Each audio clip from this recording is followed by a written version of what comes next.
Good evening. We have got a little jingle coming. Bill said he is doing one. Yeah, I did one with claps. Do you not like it? So it was good, mate. Yeah, but we need to have a proper jingle. Yeah, true. So, right, it is Sunday. It's your Sunday fix for all that non-league Sussex football. And I'm here with the team. Monty, let's go with you. We saw the result. Must make your weekend with Arsenal going to the ref and having a little cry, saying there was a foul on the keeper. How's your weekend, mate?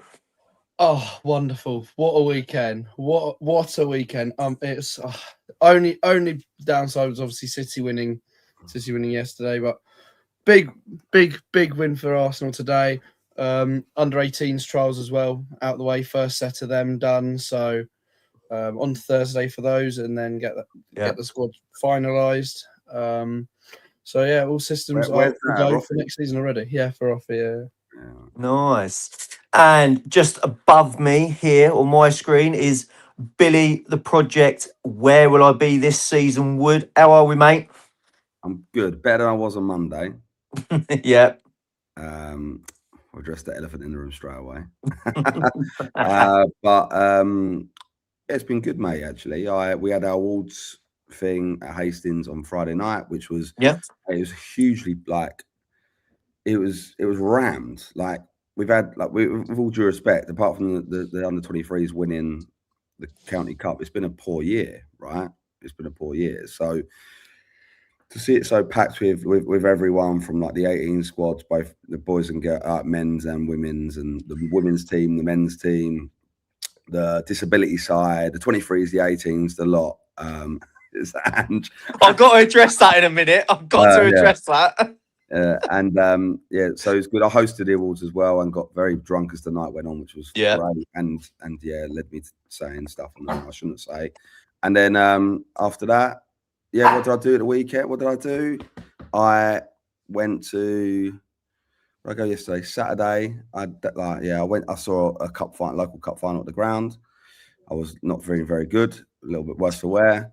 Yeah. And then Sunday today, my daughter had a game. And then I watched the Hastings United Inclusive and Disability side play against the Eastbourne Borough Inclusive and Disability team. Hastings United won in the last corner of the game. It's 3-3. They were at one point. They were, I think it was 3-1 down or whatever, or 2. They went 2-0 up, 3-2 down, and then the last kick of the game, they win 4-3. It kicked off at a disability game. Borough were fuming. They were fuming. But then I posted on social media in a bit. Like I went and took a video of all the players celebrating in the dressing room. It was great. It was great fun. So yeah, that was my weekend. Good. Well, mine's been a bit of a mental one. Went to Wembley today to go watch the National League playoff final, and I literally got back 10 minutes ago, and I made sure I was back in time to be here tonight because let me say, we have got an action-packed pod tonight for you all to enjoy. So we're going to have to go. The man to my top left, Mr. Ange, Mr. Mike, I look like I've been to court. Sir, how are we? How's your weekend been? And let's go from there. Yeah, the week's been a crazy one in non-league. Crazy one for me personally, with some interests off the pitch, we'll get into in a bit. Yesterday had a fantastic day. Dugout AI, proud now sponsors of the Brighton and Worthing League. It was their cup final yesterday. The mighty Sompton did the treble over TMG. Great day at Culver Road. 285 turned up for a Step 8 game. Wow. 285. So that is a sign of things to come as we continue to promote the league. And we also have some news that we are now also the partners for the Sussex Sunday Football League. So we're looking forward to that as well. We've got a new cup coming. But what a week we've had. Wait, Mike, before you go into that, did anyone see the picture I quote tweeted of that Dell United guys? Yeah. Well, why is that not blown up anywhere, by the way? Like, I can't get it. I can't understand. So one of the lads who plays for them, so they're obviously Littlehampton based, aren't they? Yeah. And there's a lad there I used to play with at Amarin called Tom Foxon. Was it Foxon there? Was it? Was he in there? No, it's not Foxon in the picture. Oh, no. right. No, I messaged it like because he obviously he messaged me because I quote tweeted that picture. I can't believe that picture's not gone viral, by the way.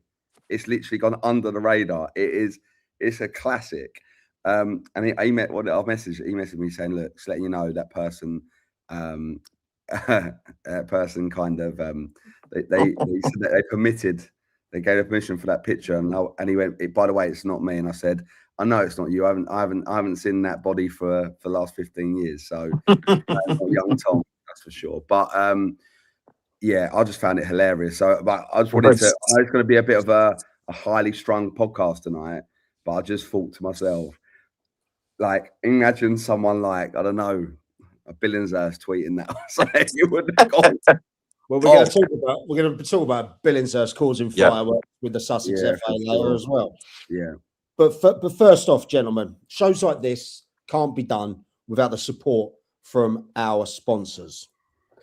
So tonight's IBB10 show is proudly sponsored by Freedom Leisure at Bexhill, a Sussex-based not-for-profit charitable trust on a mission to improve lives through leisure, gym, pool and classes, and even soft play for the kids.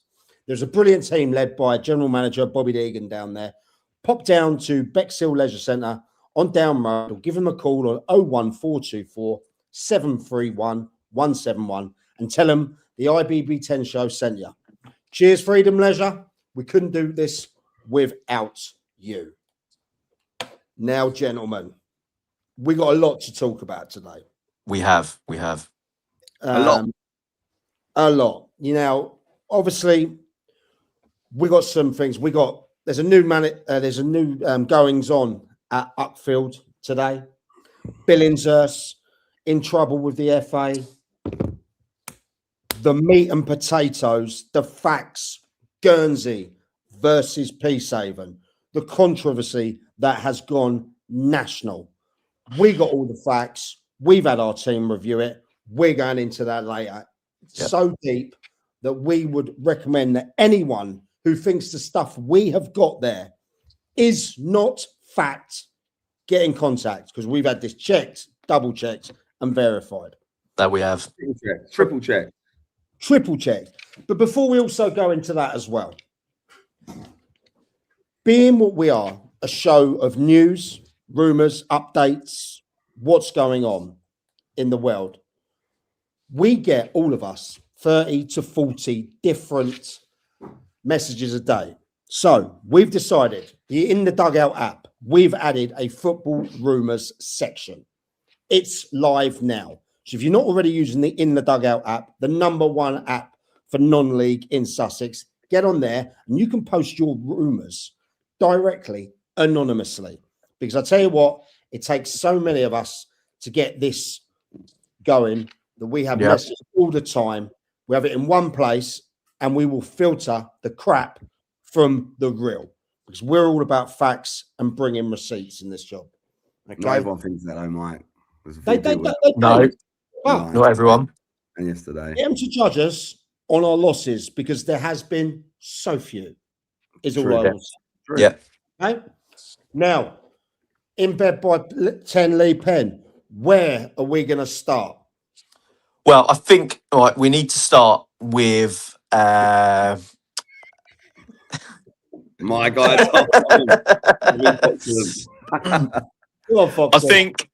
I think we need to start, Mike, with obviously the statement and news that we heard from yourself this week regarding the SNLF. Yes.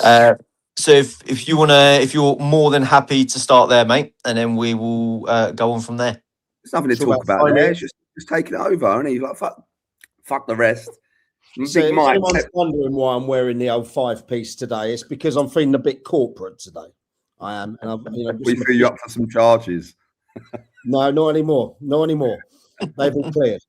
So for those of you that don't know, I was the majority owner of SNLF Media. We ran the 8th most popular non-league podcast in the nation. Recently voted. What can't speak, can't lie. We had 3 founders of the company.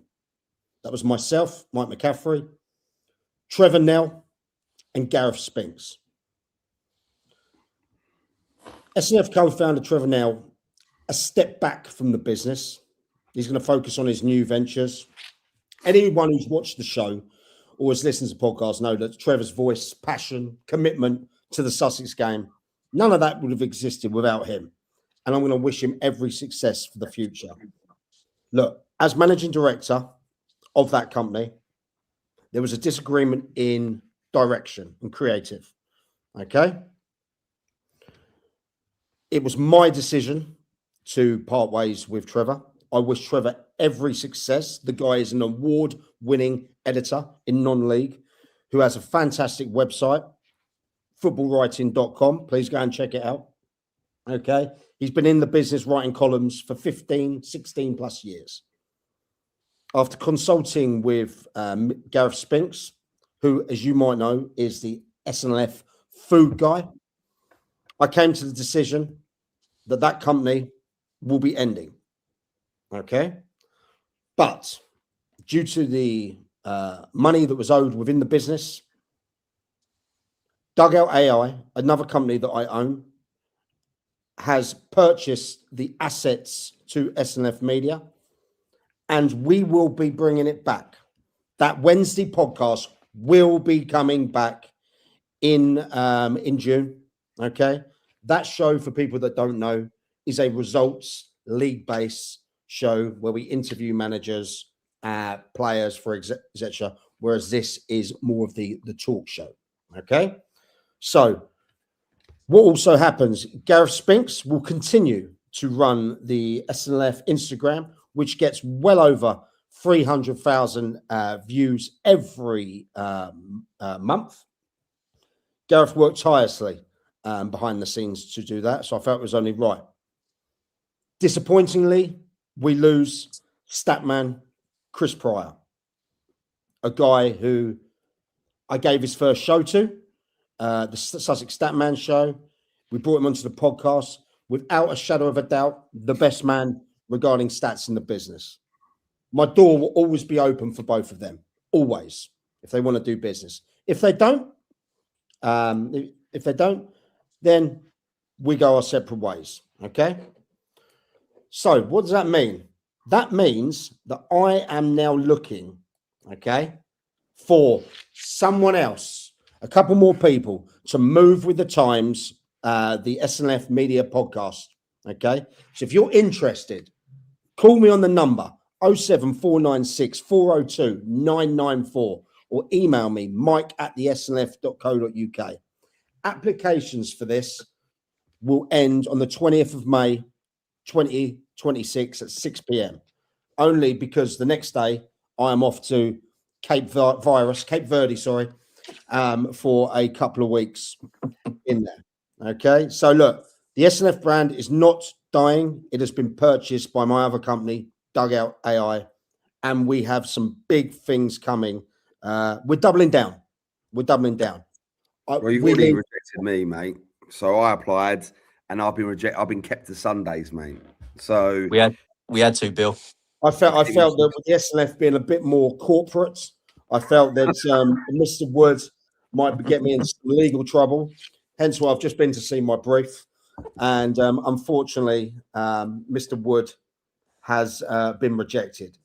However, non-league, come on, you can come and apply, lads. You know that.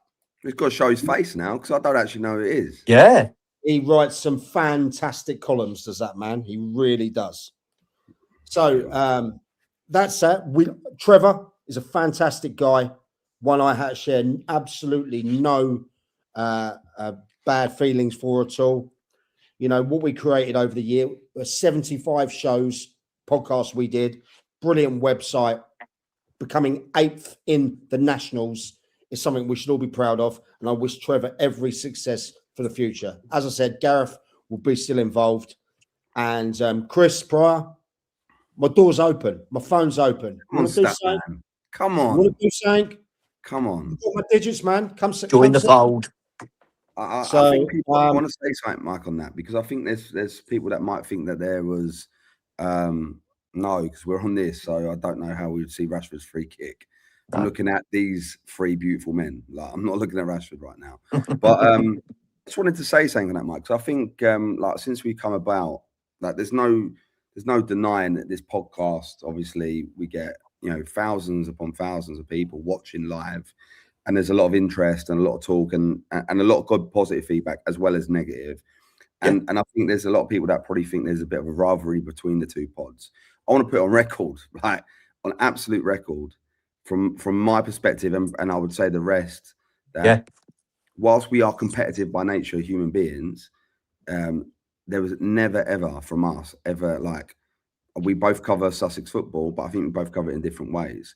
And I think with regards to the SNLF, look, it was a little bit, I'm going to be honest, it was a bit more methodical, and I've been on it as a guest, right? It had it rode the way it rode. Yeah, we rode differently, and maybe it was.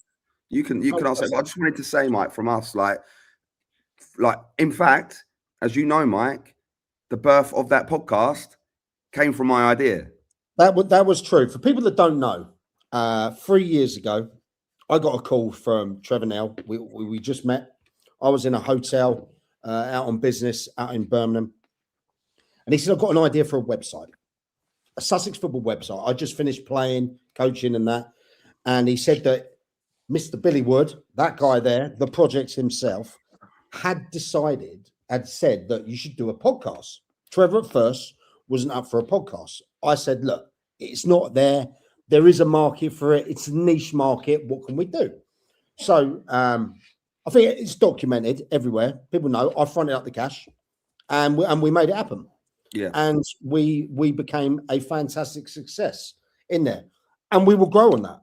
But yeah, you're right, Billy. It was your thing. Can I just address this comment down? Yeah, go, mate. Okay. Was there bad feeling from the SNLF towards this pod? Okay, potentially. I had spoke to the guys in November. I had said that I was looking at getting more into a different type of podcast with Lee Penn down there. Lee, as we all know, is the #1 non-league YouTuber in Sussex. That's fact. Men lie, women lie, numbers don't. Okay. I said I wanted to do a more talk show one, whereas that was best. They, at first, they questioned it. And I said I was going to do it anyway. Okay? Simple as that. Gareth was very up for it. Statman watched it. Trevor, I can understand why I didn't feel that. Okay? Because, he'd helped create that one, and he saw that was potentially a competition. It was to complement it. It's two different types. Okay? Completely different. Sorry, Mike, just but like I said, when you put the idea to me, I said, I don't want to do a results show. I want to do a show in the way of like your Talk Sport, Jason Cundy, Jamie O'Hara sort of style. And that's what we rolled with. And yeah, look where we are. Back to you, Mike. Now, there's no denying that for us to have the rub of it, we needed someone else involved that could actually put the cat amongst the pigeons. Okay, someone that's probably been there, done it in all types of different football. Yeah, Billy was that guy. Then there's no denying here that the success of this show comes from having Billy and now Goalie on the show as well to complement it. Okay. Yeah. So look, was there some animosity?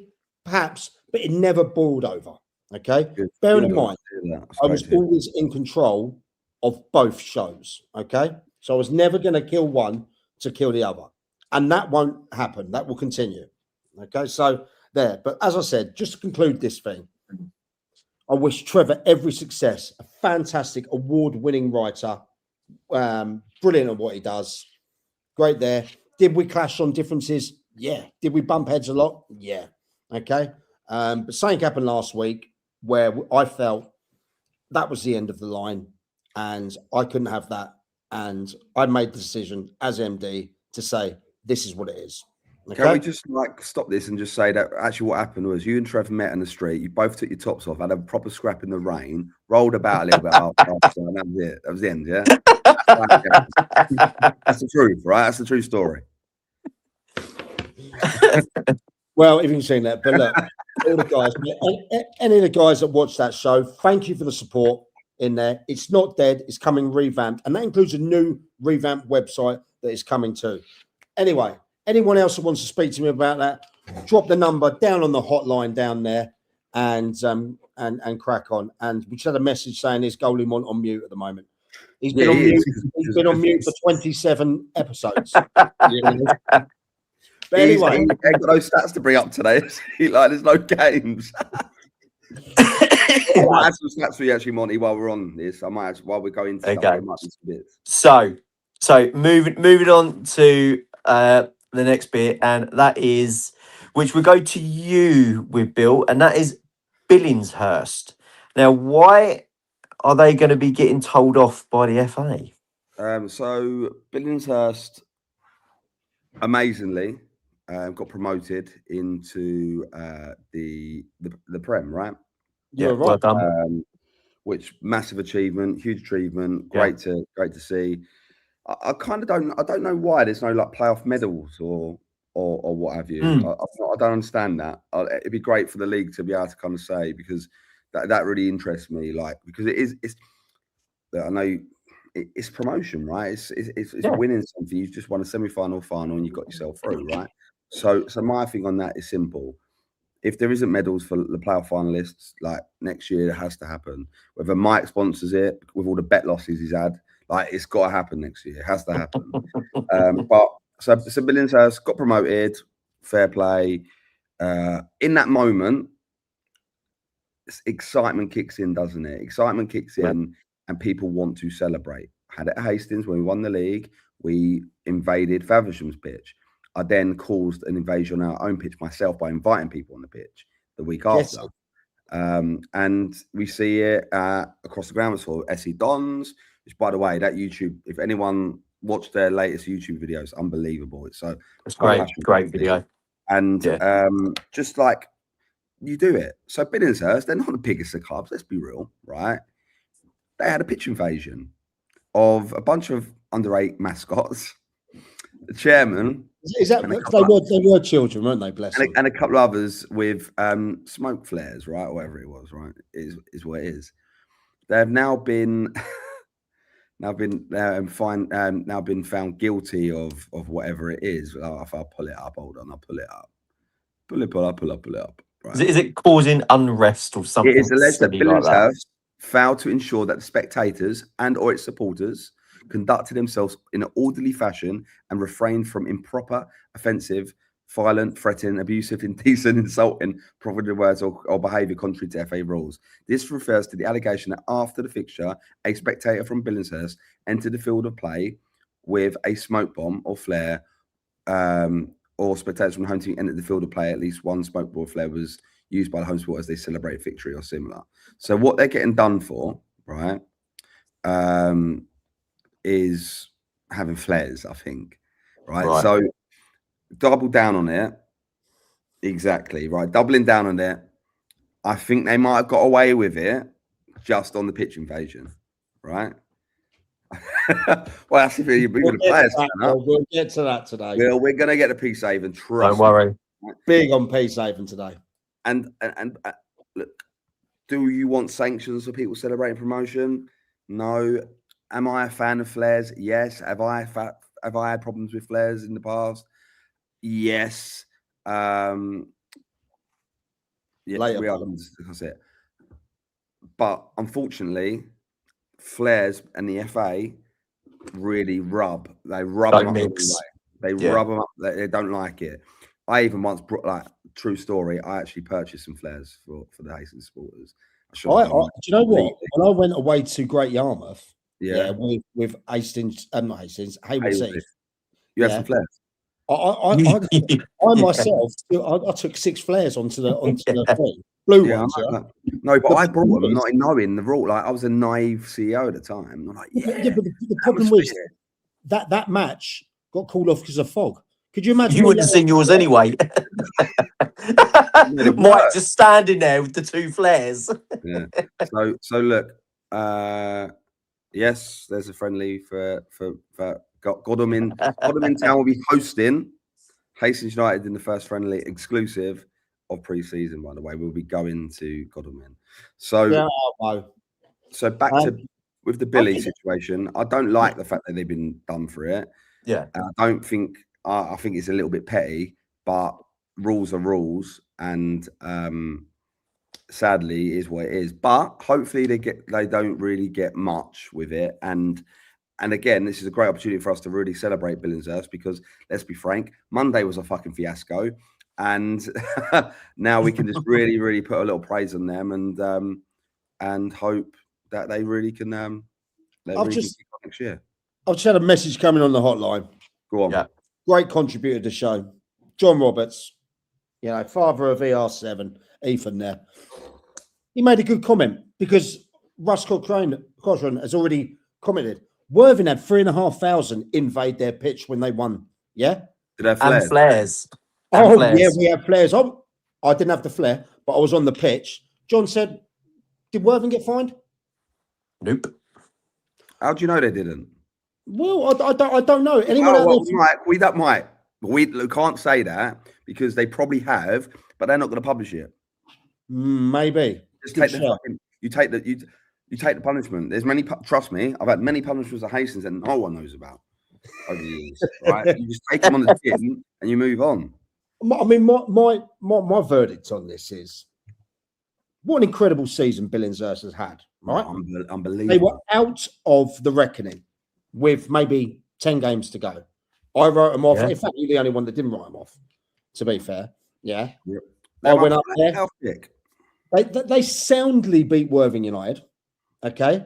And from what I hear as well, it was great result against the Infinity as well. Yeah. So look, emotions run wild in non-league. A club like Billingshurst get into step 5 there. Okay. Big achievement. It's fantastic. Look, have a day off, FA. Yeah, but they can't have a day off the rules. That's the problem. This is the problem, Mike. This is the problem with it. I despise the FA. I despise the way people's suspensions get dealt with. You never ever win. You never ever win with the FA. But they can't have days off of their rules because if they have one day off, then it sets precedent. So they've got to be dicks. And, You're right. And I don't think they should be. And I don't think Billingshurst should get a massive fine for this. And I hope they haven't. But my thing on it is this. It's shit, but it is what it is. But who gives a fuck? You're in step 5. Yeah. Exactly. Enjoy it. And it is the kids. Monty, what's your view? Because you actually were with me at the playoff semi versus Worthing United. I mean, it's a tricky one, isn't it? Obviously, we want to see teams celebrate promotion, especially when it's so unsurprising as Billingshurst was. But obviously, the rules are there for a reason, and you've got to be able to take the punishment if you break those rules. I mean, you look at it, even in the professional game, you bring a flare into the ground, you get ejected. So. And the club get fined. The club get a big fine anyway. So if it's the rules for the big clubs, it's got to be the same rules for the little clubs. As much as I hate to see teams like Billingshurst get fined for celebrating promotion, if the rules are there for a reason. So I'm all for pitch invasions, though. Oh yeah, 100%. Yeah, pitch invasions. Yeah, absolutely. For every win, pitch invade. I wouldn't go that far. we can't be dropping that and telling people to do that on here. We'll start getting fined for it. Wait, before we jump on that one below, I'm going to say on the non-league constitution, they can't because if they can't. There go after the whistle. I just think, look, yeah, they're in step 5. Look, hopefully the Sussex FA view it in a matter of emotion. These are also kids as well, yeah? It's not like you've got us four running around half naked on a pitch like it's 2002 in Gelsenkirchen in Germany or something like that. Do you know what I mean? Okay. Yeah, absolutely. But Russ, you're right. It is about safety. It is about insurance. It is the rules. So, and I know, great guy over at Billingshurst, Ollie Berry, fantastic. He used to do brilliant media, by the way. Get in contact with me, Ollie. He put the post up, which stirred it. So there you go. They'll probably get £150 fine. Yeah. They can't do more than that. Right, moving on. Anyone wants to buy any blue fares? I've got 6 of them spare. Anyway, you still got them? Yeah. We'll have to take them down to showroom next season when they win a game. Let them off. What's next? Right, there is one thing we need to clear up, and we've been hearing it all week, and obviously we chat among ourselves as well. Bill, rumours of jobs that you're being lined up for, mate. Over 100 of them. But the main one that seems to keep bouncing about, Ringmer. Right, put it to bed. So with the Ringmer situation, simple. I wasn't interested in it in any shape or form. They kept messaging about it. Loads of people kept messaging about it. So I thought, you know what? I'm just going to see what the situation is there. See if it is as clear cut as what do you call it? Fucking stop texting me, Steph. I'm on a fucking podcast. What are you doing? Steph watches this as well. Fucking idiot. Steph, comment. So why the fuck is he messaging me? So regarding that, so I thought the more and more people saying, I thought, well, I'll have a sniff and see what the situation is there, right? So I sniffed. That's what I did. I sniffed. Yeah. I believe from that sniff, it's going to be internal. It is. Well, from the sniff. No, but it's, from my sniff, it was like it's going to be internal. So, which is cool. There you go. By the way, we're going to Guernsey. We haven't it, are we? So you. I'm not sure if they'll let me in after the report. Yeah, but we're still going.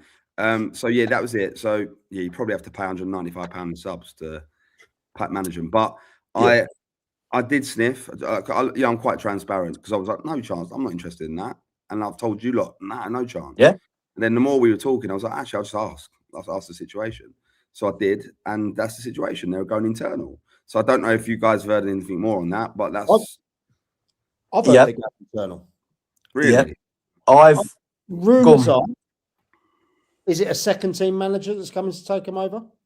That's what I've heard as well. It's it could be the second team manager taking them over. Right. So the second team manager is the chairman's son. There you go. Oh, really? Well, unless they're related in some way because they've got the same last name. So it might be son, brother, uncle, cousin, auntie. I don't know. Third cousin. I don't know, but so maybe is his name Dan? Yeah, I believe so. Allegedly. Now, obviously, Ringmer. This is only what we've heard. Maybe we don't want to spoil your announcement if that is true that you're gonna do next week. If it is true, if it's not, obviously we are. Let us know. Completely wrong. Oh, Dan is not related to him. We just can't look. Okay, he's not related. What do you know, mate? Come on, Tom. But look, this is what we've heard that potentially is going internally, and it could be Dan, who is the current second team manager.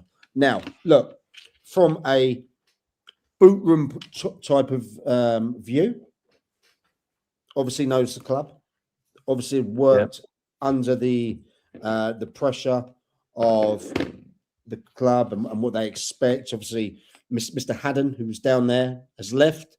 But they got the same last name, though. I just want to clear Dan Barnett and Murray Barnett, right? That's fine. No, we don't expect you to say Tommy. Just give us a thumbs up or a thumbs down if it's a yes or a no.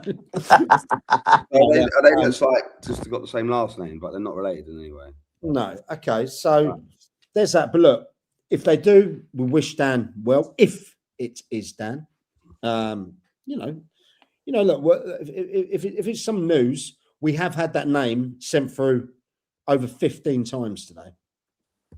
Okay, I personally don't know Dan.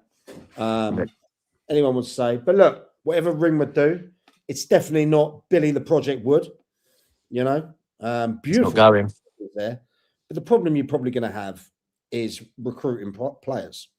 At step 6, recruiting players, and the 195 is the problem, mate. £195 sign-on fee.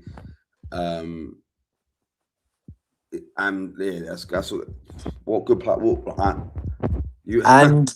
And 95, you got to throw a blowjob in for that as well. 195, but also I've heard, but also heard that they might have to pay travel and bookings. Okay, well, everyone like that's what you pay your travel. That's what you don't. You pay your travel, Lee. Like even if you're getting paid, your pay is your travel. If you're at that level of football, you might be getting 10, 20s, 30s, 40s, and 50s. Yeah. Unless you pay for me, you're getting 400s and 500s. But, let's be real, the 30s, 40s, especially our price of diesel and petrol at the moment. Yeah. That's like not doing anything for you. Surely so you do kind of pay your own expenses, or what about bookings though? All right, so I'll tell you what I used to do on bookings, and club chairman, take note if you don't do this. Fuck me, Mike. You're right. Mike's got the free phones. Mike, you focus on that. I'm going to give a tip to any couple. It's busy tonight. You crack on with that. I'm going to give a tip. No, I just had something about rumour. Right.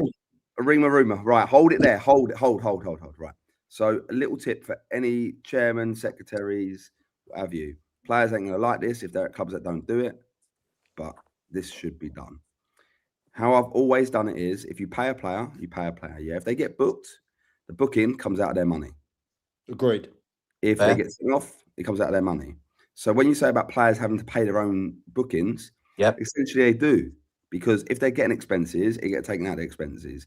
So if a player's earning 50 quid a week for me, and they get booked, and it's 12 quid, they get 36. They get what's that? £38, right? Must have been a squad player for 50 quid with you, Bill. Mate, sometimes they even make the bench at 50 quid. You know. Money. Do you have to pay your own bookings? No. So what Roffy do is they set a bit of the budget aside at the start of the season to allow for your bookings. Then once you go over, then you have to start paying. Well, that's bullshit. Roffy, do yourself a favour. Start. So players are not allowed to do a tactical foul. Yeah, they are. Of course they are. But they still get booked for it. They still get booked. They get booked. They have to pay. There might be exceptions. You might think that someone's done something in a game that you might waiver it. I've waived a few red cards in my time, right? But like the rule is, if someone's petulant and what have you, you take it out of the money. And yeah, most clubs do. But any chairman who don't, embrace it. For us, our little petulant fines, yellow cards, the club will pay the fine to the FA, but the player will have to pay a fine into the team's fine pot for the end of season. Cool. What happens to that pot of money at the end of the year? It goes towards the big old piss up, which our lads have been away for this weekend. They've been in Cardiff. There's not many of them. Only 8 of them have been able to go. So they've had the entire fines pot to spend on the 8 of them. Did you not go then, Monty? I was busy. I had trials, didn't I? I was about to say, you're not even getting picked for the end of season tour now. Looking at the fall of Monty Price here. Right, that's a show that we'll have to post. I've heard he's hanging the gloves up just from that fall. Right, moving on from rumor. Oh, rumor, go, Mike, go, rumor. What rumor? You said there was a rumor. Yeah. Oh yes, right. So now this has come from quite a credible source. Okay. That actually, I can't say. And no, it's not Tommy Haddon. And no, it's not Hart. It's no one like that. Did Ringmer offer themselves voluntary relegation, potentially? I mean, that's quite an astounding rumour to hear. Well, yeah, it is quite a rumour if it's true. But don't know. But there's only. I mean, that would be quite embarrassing if true.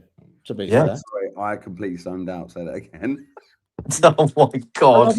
I've just had a message here saying that Ringmer potentially. Tommy's heard that. Tommy's heard that as well. Say it again. Say it again. I didn't hear it. Ringmer offered themselves up for voluntary relegation. Now, for me, save the plucky uckers. Now for me, that would put Harty and Haddon's hard work and the boys on the pitch, meaning nothing, you know. Well, yeah, of course it would. But yeah, look, rumours are rumours. Until that's for him, we'll just leave that one like that. But to be fair, the guy that did send that, he ain't missed yet. Really? Oh, okay. Smoke. Well, anyway, moving on. Completely zoned out. Yeah. Well, Bill, you ain't going to want to zone out from this one. So, moving on, and as Bill said, the plucky uckers. He's loving it. He's lapping that up already. I'm not lapping up. I actually feel sick this week. Not lapping it up, but he's ready to talk about it. Starting to go now. I think it is. Bill, I mean, you were there for a long time. Well, not a long time, a good time. But good time. It was a good time, and I genuinely. Right. Okay. So obviously, I got lots and lots of shit for leaving. When I did, I don't have lots of things have gone wrong in my life, and I don't really have regrets because we all make decisions that we do. But the one regret I do actually have is not because I went to Lancing and what was happening there, because I think I learned a lot from that. But my regret was leaving Uckfield. And the reason why I regretted it, and there's many reasons why, okay? You wouldn't believe the amount of man hours I put in that football club. Like I cut the pitch sometimes 6 hours. I would walk on mower for 6 hours a day, like cutting the pitch in a week, right? To make it nice. That's why the nice pattern pitch and what have you. And we spent time and resources to do that. I used to work from the clubhouse, so I used to like go up there and spend my days up there. I would little things like not all of us used to do it. Like Mally, Nick, Bob, Tash, Shell, like Steve. Nick Bignall's great guy. Yeah. What's that? Nick Bignall, great guy. One of the best, mate. One of the best people I've ever met. He's leaving as well. Announced he's leaving, didn't he? Yeah, and this is the thing, yeah. Like for me, like, you know, or even like Jackie and what do you call it? Jackie and bloody, oh my god, I forgot his name. Barry. Over. So like, I got to tell a little funny story before we get into the deep woods of it. All right. So I'm adamant we need a good pitch. Adamant. I'm like, Upfield's, because everyone's battering. Upfield's pitch is shit. So I was like, to get players in the door, I need a good pitch. Yeah. So we got Peter Mannerton in to going to be the same, Bill. If I move on to, can you reword that because I don't get that? So like I got Peter Mannerton in to do the seeding and like sort the pitch out and stuff. Yeah. And I bought we got some sprinklers brought, and like we were sprinkling the pitch. I set up for it to be moved every 2 hours. And Jackie and Barry, who lived in like the static homes next to it, old couple, like lovely old couple, they would come out at 2 a.m., 4 a.m., 6 a.m. to move the sprinklers. Like, no, seriously, I'm not even lying. And then we did that for weeks. Like, yeah, but Russ, the setup, like I drove the setup. If I'm like, and they'll tell you that I drove the setup. So we would like we did that for like we leave the water on for like hours, like to do it, yeah. And we did it for weeks to get the pitch. The pitch always floods. Yeah, but it was hot, Mike. It was a hot, beautiful summer. I mean, I'm just looking at the sign. First summer, I actually tanned. Floods. Yeah, in like November. In pre-season. Did it in pre-season, yeah. So there's all these people did really hard work there, and it was fun. And like we worked so hard in everything we did at that club, improving the clubhouse, improving like everything, and then building a successful, like a side that would have been successful. Who's on the hotline? You're mute. Yeah. Right. So like we built a successful like playing side as well. You know, we were competing, you know, my last 2 games, like my last 3 games, we went to Seaford, the champions, and beat them. Went 3-0 up in that game, by the way, and beat them. We then went to Oakwood, dogged in an horrible pitch and won 1-0. Then my last game, the night I actually got asked if I would go into Lancing, which was always going to happen, we lost to Billinghurst, who I never, ever beat. But we were on a good run, really, really good run. And I don't know, it always sat really wrong with me that I left. Like, always sat wrong with me because I don't know, like, it was from the players to everyone. It felt wrong because we were building good crowds as well. We were getting like 80 to 100, sometimes 200 people watching at Little Old Oaks. It was packed for the Oaks. And then we felt like we were riding something. So, like, my biggest regret is leaving then. Okay, I want to make it clear then. Now, we're hearing all this news. Bob, the chairman who stepped down, the guy who kind of came in to replace the situation, who, by the way, and he'll put this on record as well, left with me to go to Lancing. Okay, so he was part of my staff. He was my goalkeeping coach. He went with me, felt he owed Uckfield something, went back. We all felt that, by the way. I just couldn't go back. I never forget sitting and having breakfast before Beckenham. So I'm sitting having breakfast with Tash from the committee and Mally, and we're sitting there, and this is before my first Lancing game, and I'm just like, what have I done? Like, why have I, like, it was that I couldn't go back. It was done, right? But we all felt that. Bob went back, become chairman. Bob stepped in. He's done a good job in the sense of trying to drive it and continue the hard work that we kind of set out. We're alongside with Nick, alongside Mally, alongside Tash, and alongside the team there, okay, the committee. Bob leaving, and rightly so, because of family commitments. I spoke with Bob today, and I'm not going to share loads of it because I don't think it's right, but he made it real clear it was a family thing. Nick stepping down as well, I think, is similar, if I'm honest. You don't understand, with Nick Bignell, when he puts his all into something, he's all in it, right? He's incredible, all in it. And he is up night. He's also got a fantastic son called Zach. Great footballer, great family. Yeah. And he's one that got me into Uckfield, and also he is one that bleeds Uckfield. He is a real Uckfield person, a real clubman. So losing him will be hard. And I worry about their direction. I worry about where it's going to go and if they're just going to accept shit. And what I mean by that is Reese is obviously Reese is a good guy, mate. Yeah, and I don't know Reese. I spoke to Reese today. I don't know him. Obviously, Alex Harris, my old assistant manager, again, he went back. And Alex is a great guy. Yeah, Alex is. The thing with Alex, and Alex is watching, and he knows. I said this to him when he took the job there, when he went back, because we all felt we had such a good thing there. We all felt it, right? But we had such a good thing there because we were there. All of us were there. Me, Al, Luke Carter, who he is my clog. He is the clogs to my football. So whoever anything bad about Luke Carter has got it wrong, because he is. Yeah.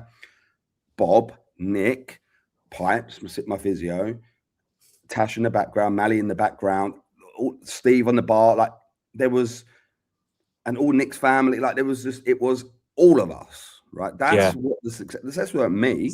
The success, like, Michelle Wright, like, when Michelle and Paul stepped down, it was a horrible thing for the club, because regardless of her slacking me off on the podcast, Alex Lang, she was really, really massively part of it, right? Massively part of it. And that was why it was successful. And when Al went back, good. I'm glad I had a great spell working with Carts. Yeah, Carts is fucking brilliant, and he is my right hand man. And whatever, if I ever do anything again, you know he's going to be there with me. Like, I'm just putting everyone out there right now. He ain't going nowhere unless he goes somewhere with me. So, what do you think's happened with Reese then? Well, you can speculate. You look. I feel we're awkward saying it. So you speak about what you spoke about, because Right. I feel I spoke to him today, and I feel like things haven't moved on enough. Availability for friendlies, pitch, and that maybe there's some work done. Maybe they can't play there at the moment. Maybe there's some things that just haven't come to the table that should have been on the table by now at the end of the season. The club's at a crossroads. The club's gone from pushing for promotion into step 5 to coming down to now step 7. yeah. Which is now intermediate football, basically. Yeah. Okay. And a club round there with a loyal following, beautiful grounds, done wonders with their clubhouse and that. Which, by the way, we started that. Like we like that. The big thing for me was Upfield was a shithole. No disrespect to the people there, but it wasn't inviting. So Shell, Tash in the summer. Oh my God, it's the best ever summer. We were up there every single day, Mike. All of us. Like getting the windows sorted at the front. That was Michelle Wright driving that. The roof getting fixed. Shell again, to be fair, driving that. Tash sorting out the bar. Players' lounge. Creating a players' lounge, by the way. Creating a players' lounge. Sorting out the physio room. Making a decent manager's office. Like sorting out the toilets. Doing a little like, as Tash would say, the girly bits. Leave the girly bits to us. Right, making everything nice.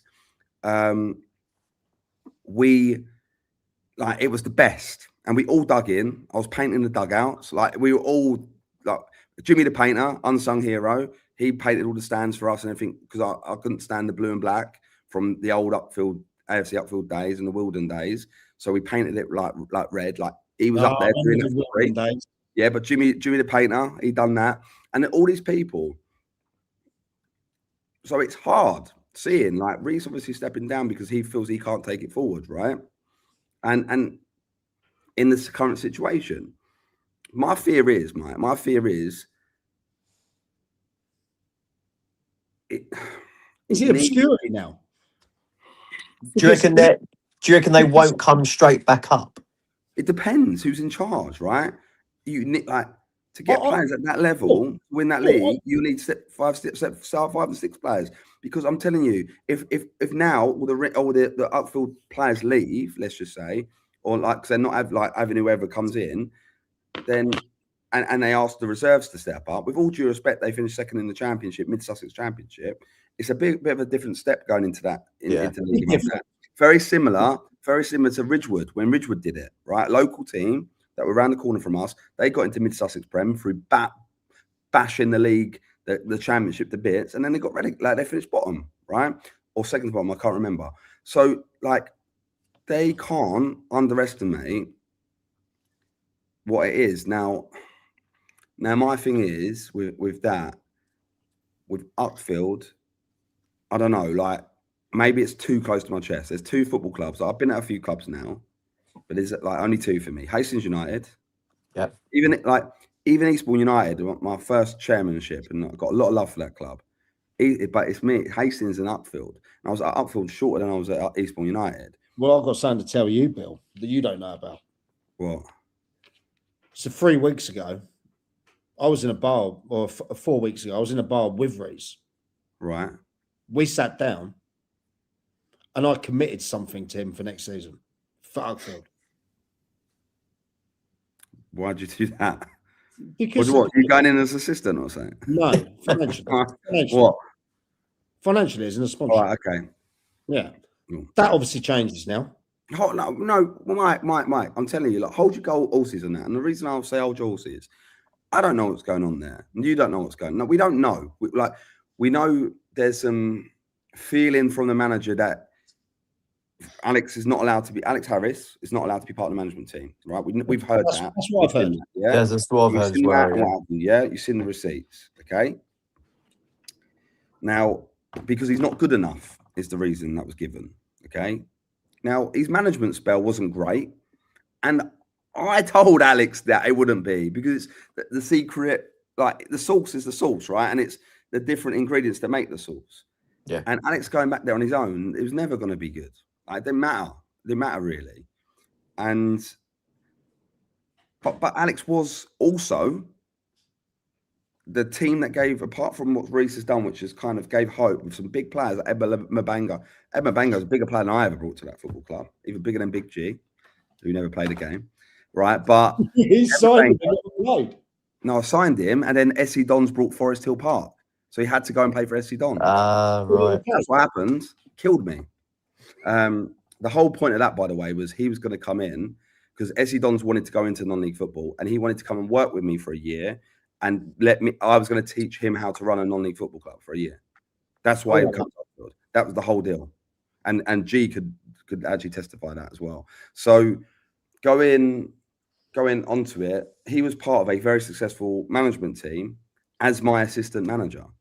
So if he's not good enough to be part of the staff, that's bullshit. Yeah.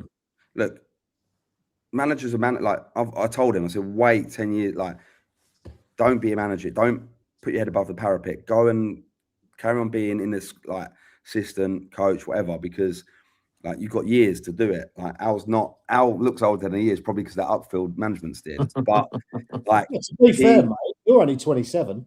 I wish, mate. I wish. These wrinkles and the fact that I'm having to wear hats a lot now says otherwise, right? But still got hair. Look, still got the old bar on it. Mate, I'll tell you, looking a bit Homer Simpson in that area. He's off to Turkey next week. Yeah, no, he ain't that bad, trust me. But like to say he can't be part of it, like it shouldn't be a commit. Like, and I love those people. They've been pushed out. Yeah, but I love those people in the committee, so it's very hard for me to like say bad things about them. Yes or no, Bill? But I want to say, if they've been forced out to get someone in the club, in one of the younger teams to manage that team, it's a fucking disgrace, if I'm honest. And it's not going to work. It's not a knock on that person. It's not a knock on that person, because actually I think I was the one who had cheers, Will. It don't at the moment, mate, under a hat here. But but I think I and it's not a knock because I actually facilitated him coming into the 18s. But the rumor, obviously, you've heard, Mike, and you shared with me about this guy, pushing for the job and pushing the right people. Well, I'm sorry, I don't think players will buy into that. Is this the under 18s manager? I don't know if he's the 18s manager now. I don't know what he is, if I'm honest. But right. From what I'm hearing, there's the vice chairman at Upfield is 19 years of age. Really? Yeah, I found that out today. Fair play. No. Fair play for the lads stepping up. If he's got the minerals. No, Mike, no, I'm not having that. At 19 years of age, I could barely wank, right? Like, I'm not having. Late developer Billy. Maybe, Yeah. But like, what I'm saying by that is, like, we as kids make more mistakes than we ever do as adults. Yeah, we learn from our mistakes. Yeah, like, you haven't got. I'll talk to you about like my music stuff. When I lost N-Dubs at 21, I thought, oh, how can that happen to me? I've done a great job. But actually, I didn't have the experience. I didn't have the life experience, yeah, to do it properly with maturity. So putting a 19-year-old in that situation is not fair, in my opinion. Okay. And he's a young lad that was the assistant to this guy we're talking about, James Charlton, by the way, when I brought him in to help Mally with the 18s. And like, okay, and that's Al saying it, not me, right? James can develop and learn and learn and learn. But I've had players call me today. Players have called me and said, with all due respect, if that guy becomes manager of Upfield, they're not staying. Players, what, like, it'd be the reserve stepping up, and that could lead to another relegation. It's a bit different if you bring someone like Reece. Probably had like ideas of bringing in step 6 players to go and win that league, right? I spoke to Reece, right, and he had a list of players. I'm not going to say what here. I had a meeting with him at Shoreham FC, Bill. Yeah. And he had a list of players in there, and they look good enough to get them up. Yeah. It's the same if I went back there. Do you think I wouldn't think the Avengers wouldn't assemble? Well, of course they would. Of course the Avengers would assemble, right? And we would win that league. By like, not to say by Christmas. Dr. Doom, mate. They do, Dr. Doom. Yeah, and like, but that's about relationships, isn't it? It's about relationships and about passion, about seeing it. Now, my friends in the committee outfield, I do feel for you being put in this situation at the moment because it all feels like at once. I will always speak highly of every single person there because we had so many laughs along the way and it was always a pleasure to be there.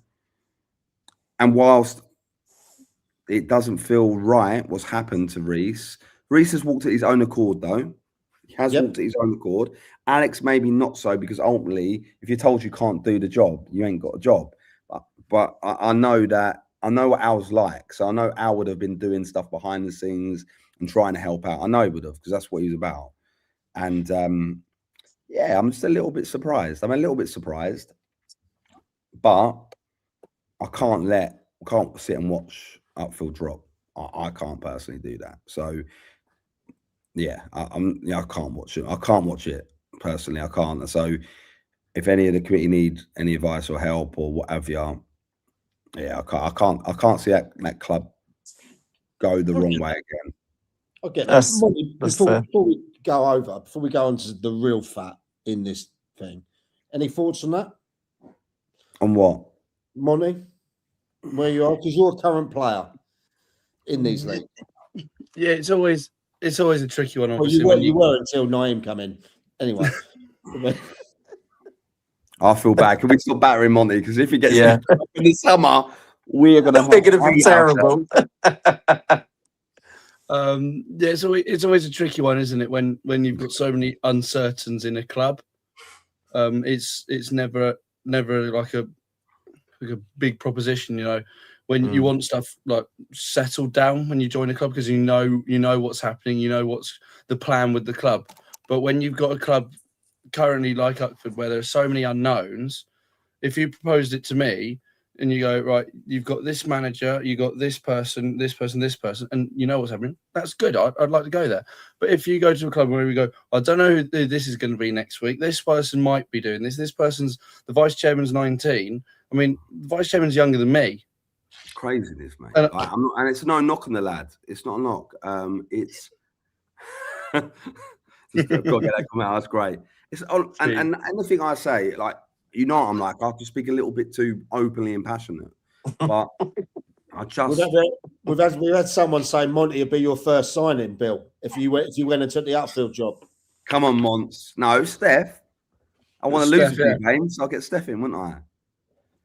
But I just love that club, like, and I don't know, like, I remember I've got a presentation here of when I put a presentation together what I wanted to see, and they some of the stuff that I kind of put in place, they've kind of gone through with. So they brought in a bunch of lads from a couple of youth teams in, because my plan was to build a youth section there and really kind of grow it. So have a youth section, have so that's brilliant. I have a like youth section, reintroduce the women's properly back in again.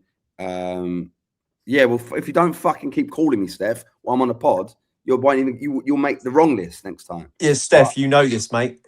Come on. But for me, all those things, and they're starting to bring in some teams now, and it's great to see. And the youth section will kick into gear, and they should have someone overseeing that, because I think that'd be fantastic for the football club. Because there's always this upfield grasshopper situation that I always had to deal with. And I made it clear that I think it's just the youth side. Yeah, and it's a decent youth section. And my thing was just put the two together, like put egos out the door, put the two together, and be one massive club for the town. But look, it ain't happened, and it didn't happen with me, and it ain't happened since. So AFC Uckfield Town should go and make their own youth section, like regardless, it is what it is, and build on that and grow that and slowly build it into whatever they're going to be. Now, when you start kind of diving into the granular of it, I probably just need that they probably need that guidance. So like seeing where it's gone and the relegation and what have you, and is that probably a knock-on effect of how it finished, not making the playoffs that first year, players then disbanding, Al having to put it together, probably. I don't know, but like I just kind of look at it and go, Nick's left, Nick Bignell, welfare man, and everything else, by the way. apart from when he used to have to do the most like shit jobs and like he used to put lights up in the change room, it'd take him about 3 days, and it wind up the girls so much. But like he'd do anything for the club. Bob, again, not only the chairman but a great handyman. Do you know what I mean? There was times we were digging out banks and stuff when we create the Carlin, the Carlin end, which we called it, with the tables and stuff and the new outside bit. So losing those two, losing Al, we probably would have brought. Knowing Al would have brought sponsorship to the table. I saw that there was a roofing company on the shirt, so I would assume that's come from Al, because I think it might be a company that Al works with or for. And to lose a manager that has kind of done all right for him, you know, like relegation's relegation, but it gave him some hope, and some exciting players play for him. And I look at it and go, I don't know. Well, whatever happens, Bill, you're always going to be linked. You're always going to be talked about there. You're always going to have people in the know. Yeah, I'm sure you're going to keep us updated. Yeah, Reece, yeah. We'll see. Alex, great guy. Stay in touch, lads. But before we get on, I feel to what we would say the main event tonight, the most discussed talking point. I just want to give you a quick insight into what's coming next season. We are doing this. We are offering this free. It's going to be a weekly magazine. Step 2 to step 8, Sussex football. Your local football, the Dugout news. It will come out digitally on a Friday evening. You're going to have interviews in there from players, managers, chairmen, chair ladies, chair people, committee members. You're going to have the results in there, your stats. You're going to have rumours, news, everything in there. And we are not going to charge you beautiful people a penny for this. Okay? So that is coming. Big question. Will the Dell United guys be the page 3? I've heard you were going to do the page 3 first. I'll do it for you one week. Billy from Hastings. We'll do one each week, the 4 of us. So that is, gents. No, we're not going to have a page 3. We, especially not in the world we live in at the moment. Woke nonsense. But the Dugout news will be coming every Friday evening, and it will be jam-packed. There goes Dugout AI thinking of others. Right. Before we move on to the main event, because we know that's what everyone is waiting to find out, Mike with the Cruisy Campo. Just before we move on, there's one more thing we need to talk about, which has been on Twitter this week. And Monty, you might be a good person to talk about it. I don't know. If you don't want to comment, don't comment. Brad going back to Vardinians. Oh, yeah. The U-turn. Thanks on that. I saw Haig. I was with you, Bill, when we were at the Peacehaven game. Final, sorry, Stenning's victory over the Commoners. Little comment, the Peter Bentley Cup final. And I saw Haig there.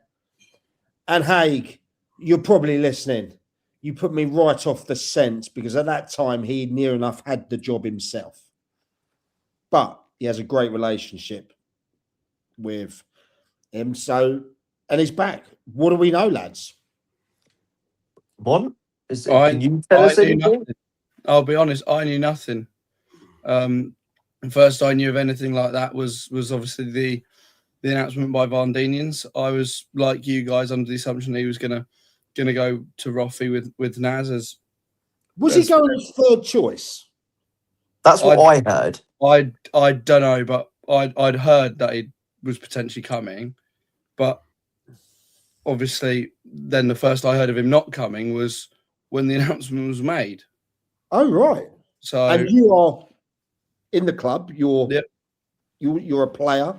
You also coach side, respected member, long serving, most caps for the club. Not quite, but right on that then. So I reckon I'm gonna assume here. I'm gonna assume that he went to Roffey, realised that his role's going to be quite limited, and then went back with his hand in his cap saying I've made a mistake, and V's have accepted him, which is fine. I think I'll come on a ferry. Go on then. Wait, Friday. Wait, when is it's a Sunday now? Fuck that. I ain't doing our weekend there. I get killed. I might have a bit with you, mate. I fancy it. You know. No. I'm in Cape Virus, aren't I? Sorry, Cape Verde. Virus, you can't go. Yeah. So I reckon he I think he just had a moment where he's like, oh my God, I'm going from being the man, and I'm gonna be. Oh, it's the Saturday. Okay, maybe I'll be there. But I reckon he's gone. That's what's happened. He's just gone. Fuck that. I want to be number one still, and has gone back. The only thing I look at it with is, I'll come with Peacehaven. I'll check my dates in the diary if I can do it. But someone's got to get me a Peacehaven shirt. All right. If there's any Peacehaven shirts, can I come in on a little FaceTime? Just put me in the little corner so I can get in that little bit of banner in the crowd as well when I'm in Cape Virus. Yeah. We'll add you to the attendance +1. But yeah, I reckon he's just gone back on it. Good thing, and it's a bit of consistency for the club going into next year. Yeah. It's a nice bit of consistency. The only flip side of that, right, is if you're Vardinians, you weren't his first choice. No. Do you know what I mean? Like, not being rude. There was a few that went for that job. Yeah, 100%. There was quite a few. I was speaking to two of them on good names Saturday. in the hat. Good names in the hat, that's for sure. Mm. So, but it's okay. It's okay because we've all done things that we regret, and he's had the balls to kind of go backwards. Yeah. Imagine where we would be now if, when I walked into Lancing on that Thursday, I called Upfield on the Friday and went back. We wouldn't have this show. We wouldn't have these things. So, like, sometimes you got to do what you want to do, and he's decided he wants to go back. They've accepted him back, and I hope they push on and aren't in another relegation scrap this year. Yeah, and that's a brilliant way to end it on that. Now, Mike, everyone I've seen is getting their popcorn ready in the chat. Yeah. They have been waiting for this all day because we're bringing it to them. So, Mike, I'll let you start. We're going into it. Just before we get there, I just want to say thank you, as there's literally so many of you online now. I just want to say thank you to everyone, okay, who has really supported this show.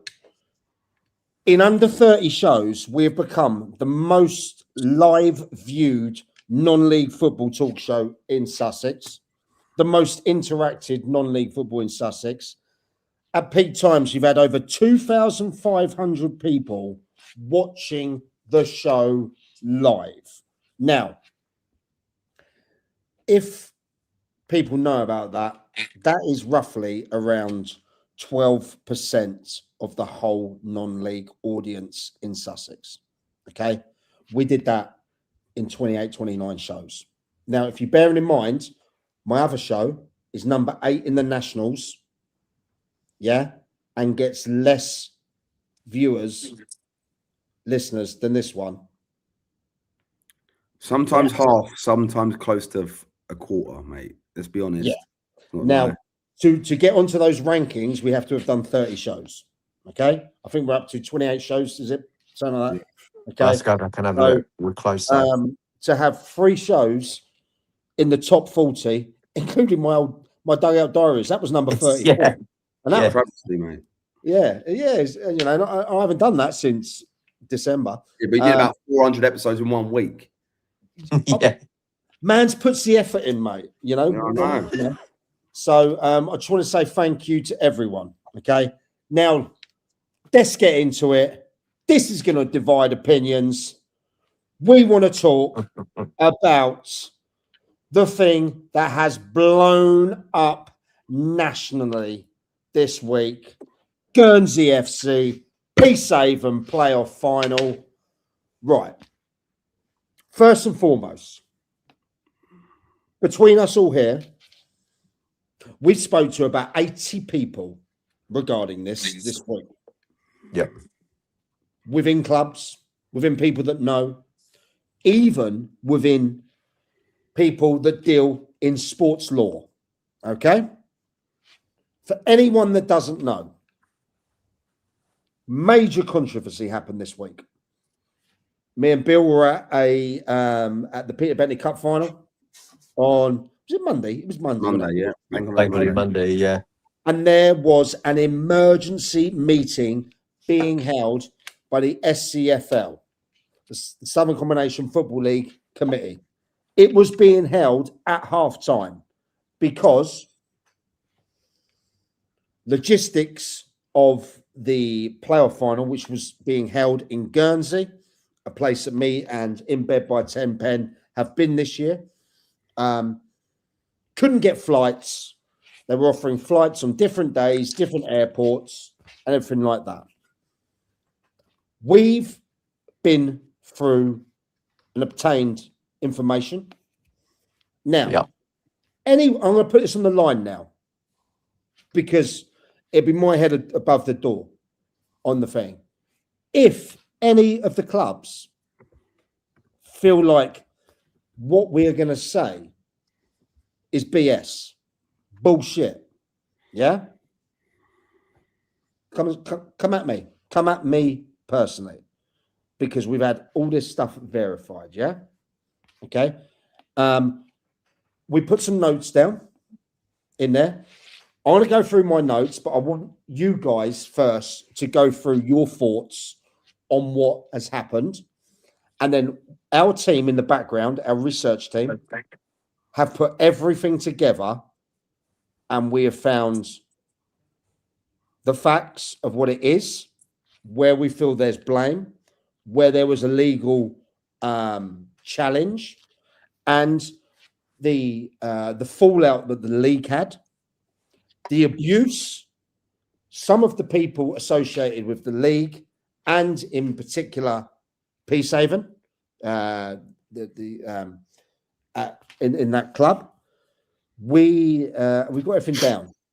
So if anyone thinks this is bullshit or made up, come at me personally. Yeah, because I've had treble checked. Monty, or Lee, where we started?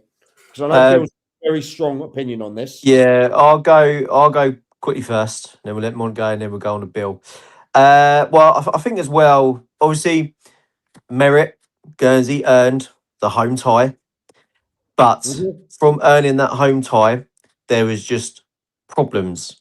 As soon as that whistle went to go into the final, of flights was a big one. They wanted, from what we know, they wanted to put Peacehaven on a flight from Gatwick and Southampton, which doesn't work. If you're in a final, you're going to go out there as a team together on the same day. You are not going to take different flights on different days to get out there, because the first day you were out there, that is your team building day. That is your day of watching back footage, if they do, of how Guernsey play, that sort of thing. Management team together discussing what to do. Disgrace, yeah, you could say it's a disgrace, because they could have easily got flights all on the same day. Then from what I saw, when it came to, they weren't going to be playing at Guernsey, and they were told that it may have to be on the mainland. All of a sudden, from what was agreed, flights became available on the same day. So it's a hard one. It's a strange one as well. But as we know, I'll tell you what's best, lads. The team that we'll work with have put together a facts sheet. Yeah. If I just quit, it will take me about a minute to go through that. If I can quickly go through that, then I think all of us need to have our own opinions. I know, Bill, your Twitter blew the F up yesterday. Yeah, but I've still like, what people don't realise is I still actually feel a little bit for Guernsey in it. It's not like I'm like, oh fuck Guernsey, it's all Peacehaven. Like, I think the whole situation around the playoffs is a disgrace, right? I've got a lot of time and respect for the league, a hell of a lot of time and respect for the league, but we always finish on bank holiday weekend, and we haven't because of Guernsey. Right? Not because of Guernsey telling us not to, but because of Guernsey, right? And now we are finishing 3 weeks later than we would normally finish because of Guernsey. And my thing is this: that's the disgrace, is the fact that we didn't get this right from the beginning. And like, I'm going to let you do the fact sheet, Mike, but me getting hammered by Guernsey people, oh, they don't know the facts. Yeah, we do know the facts. Yeah, we really do. Facts, and there is blame laid initially there. Okay. And so, and Archie, that's a relevant point as well, actually. Right. And I'm going to bring that up as well, Mike, because there's stuff on that. Like, all right, can we, before we get into the final, can we just talk about the semi-final quickly? Is that all right? Yeah. Okay. And then you can bring the facts to the final. Let's lay a bit of let's lay a little bit of seeds on the sand. Let's lay a little bit. We need to drill into this because our team have worked hard on this. Yeah. Really have. Go. Well, let's talk the semi. So first and foremost, Guernsey are going to make the playoffs. Fine. So the league, correct me if I'm wrong here, go from the traditional midweek semis, final and bank holiday weekend, to Saturday or Sunday, whatever, semi-finals on the Saturday of bank holiday weekend.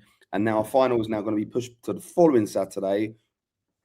So we're a week late. Yeah, they're going to do that because Guernsey are going to be in the playoffs. So Guernsey know this. They know they're going to be in the playoffs. They know officially what the dates are. Therefore, with all due respect, at that point, or before, to be fair, a long time before, they should have had those held. And I know it's Liberation Day, and I know it's all these celebrations and stuff, but with all due respect, things fall on other dates here in the UK or anywhere where other celebrations happen on the same day. You have games of football. Like, what? There's only 5 people in your island, and your striker wants to go out and get on a piss. Not having that, right? So, just let you know, all these things on these dates, fine. So they push it to the Sunday because of Liberation Day and all that, right? Great, it's your Liberation Day. It's your big celebration. What do you fucking do? You signed up to play football in our league. It is what it is. So they pushed it back. And that don't sit nicely with me anyway, because it now messes up everyone's constitution in the sense of getting everything set. Who's going to play in what league? It pushes it back for the officials to then actually get the constitutions out for next season, right? Which now is going to be pushed back even further because if Guernsey go up, there's a highlighted problem of where do Jersey and Guernsey play because they don't play in the same league. One would be put in the South East, one would be put in the South Central. Yeah, that's going to happen. So with that, that's now delayed. Fine. Horsham, and rightly so, decide that they want to fly out the day before to be. And this actually adds a bit of precedence. Right. Okay. So they want to fly out the day before, right? They want to fly out the day. They always have like. Read Dom DePaula's Twitter. It was hilarious on Saturday. Have a read of that. I saw that. Someone said something about, oh, well, you're lucky to get playing here. And he went, it's not IB for mate. It's quite funny, actually. But go into that. So Horsham, and look, Giles and his team went on a flight the day before. They are willing to pay for their own hotels the night before and what have you, but they want to fly out on the Friday and fly back on the Saturday. So they're same flight, same number of flights, just Friday and then back on Saturday. Mm-hmm. Nope, not allowed. What do you mean not allowed? No, you're not allowed to. Not allowed to. It's got to be same day. You got to fly in on Saturday morning at 6 a.m., whatever it is, and then fly home after the game. Like that's what's going to happen. Yeah, but we want to fly out like same people. Can't we fly on Friday? Yeah. No. But we're paying for our own hotels. Just fly us out on Friday. No, not doing that. And this is key what you're saying because this comes up in the report as precedent. We can't get the flights. We can't book the flights. It's impossible. Yeah. Can't. It's impossible. Can't book them. Not going to happen. Fair play, Archie. They found the flights. So at the fact that Guernsey wouldn't bend, Horsham book Friday, spend a load of money.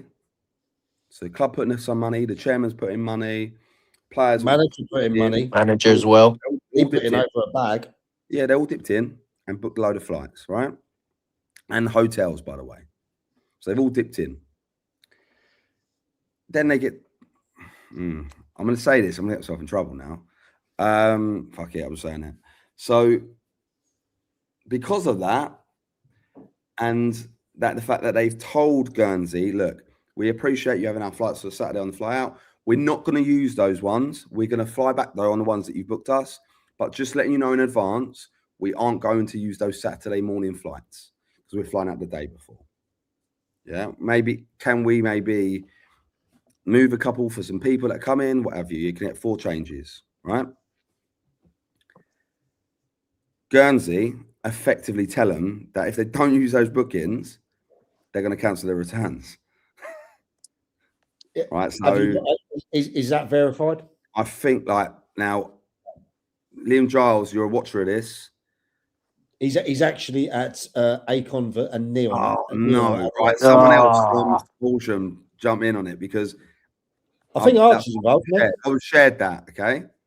And if it's wrong, it's wrong. But it was applied. We're going to cancel the flights. Like if you don't, we don't need the returns. Then do you like that sort of thing, right? That got that like you had to persevere. It got sorted. Yeah, they were trying to force him onto that Saturday morning flight. Now we all know why, because even you turn up at Guernsey in early hours of the morning and have to sit around for 4 hours doing fuck all because nothing's open. Yeah, at the grounds because that's where they drive you to. It's an advantage. Of course it is. It's an absolute advantage, right? So they want to make it as hard as possible for you to play the game. Like they play the nice host and what have you, fly to people over and whatever. But ultimately, it's a footballing advantage, whether you like it or not. They then gave them awful balls, by the way. I got sent a picture of one of the balls. They provide you 5 balls. I saw the video of the 3 match balls given. They were actually missing the things. It was like my dog. Not even my dog's too small. Thank you, Steve. I was correct, right? He was the chairman at Horsham White. Great guy. Ripped, right? Balls ripped up, looking like a piece of shit. Yeah. With all due respect, again, it's the advantage. So, for me, regardless of the 3-0, they want. Like I've said it publicly. I believe Tony Vance is is the best manager of this league and one of the best of the league above. I believe that. He knows every kid playing football on that island. Yeah, but he is fantastic. And when Bexhill played Guernsey at the Pilot Field early in the season, there you go. Right, Ryan's involved in the club, by the way. Right. Yeah. So I went and watched Bexhill versus Guernsey over any other game because I like watching Guernsey's team. Yeah. So my respect for Tony Vance as a manager, like ignore this shenanigans what's happening here. My respect for him as a manager and how he gets that team going, yeah, is incredible. But all these like little shenanigans here have to stop. Have to stop. Don't provide us stuff, but pay for our stuff to go out there. Don't want your 5 shit balls. Don't want the way it's treated. If it can't be fairer, then it needs to stop. They with all due respect, they have every right to be and can climb this pyramid. Absolutely not a problem at all. No issue with that. But it has to stop these little things. Yeah. If you're gonna be in this island, yeah, like if this island's gonna be in the National League system, these things have to stop now, right? Because you're making a fucking mockery of things. And you've got to hate me for this, Guernsey, and that's fine, right? I'll say it how it is, and rightly or wrongly, and I'll get things wrong. But little things like this, and people have now, other clubs are jumping in and saying the same thing. This isn't 3 clubs have jumped in the last minute. Yeah. So this isn't saying the same thing. No, Russ. When they're in that league, they have to provide you hotels. They have to it's a difference. So you can either fly in. When I was at Hastings, when we played Guernsey, we flew in the day before. We took our hotel the night before, and we flew in, and then we left on that after that game, right? That's what we did when we played Guernsey. You have to, at Isthmian League level, provide hotels. It has to be done. Now, these little games, I'm just not having them. I think it's, to be frank, also, talking about Isthmian League, Jersey did the same. Jersey did the same to Hastings, right? Whilst they provided a hotel and were very accommodating off the pitch, on the pitch, they gave them shit footballs, gave them a bunch of Sports Direct floaters to warm up with.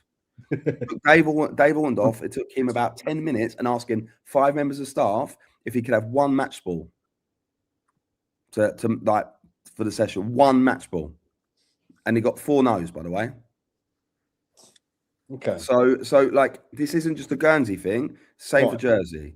So I know I'm going on a bit of a tangent here, but I just want to set the precedent here that I'm glad you did, Bill. Same day thing and what have you. They wouldn't tolerate it for they were trying to not tolerate it for Horsham, yeah, not trying to tolerate it for Horsham. So then why are we now in this situation with Peacehaven? Yeah, agreed. Mike? Now I'm Bill. I'm glad you said that. You mentioned the Horsham thing here because that's precedent. Yeah. Yeah. Now I'd like to go through the fact sheet. Now we all know that Guernsey FC have signed an agreement where all the home matches should be scheduled for a kick-off at 2 p.m. on a Saturday, and visiting clubs shall travel to and from the game on that day. Okay? They signed one up. more thing I just want to say that just came through. 5 players were made to change boots when Guernsey players were wearing the exact same ones. And on that note, they didn't give the balls to Horsham because they were saying that one player didn't have the correct boots. The goalkeeper, one of the players didn't have the right boots. So they said, no, we're not giving you the ball so you can have your warm-up until that player proves that he's got the right boots on. Well, I've actually been in there and been given boots myself because they have a deal with Nike, don't they? In there. So that there was boots. But anyhow, okay, let's go back to the So it's right for but the home team allowed to do it, but the away team aren't. No, it shouldn't be. It shouldn't be that way. It should be the same for everyone. Right. Let's go through the facts then, yeah? So they had to sign an agreement saying that they would take the team in and out on the same day. It'd be 2 o'clock kickoffs, okay? Yeah. Now, the killer thing here is that Guernsey released a statement, public statement, that did not tell the full story. Now, anyone from Guernsey, happy to jump in here.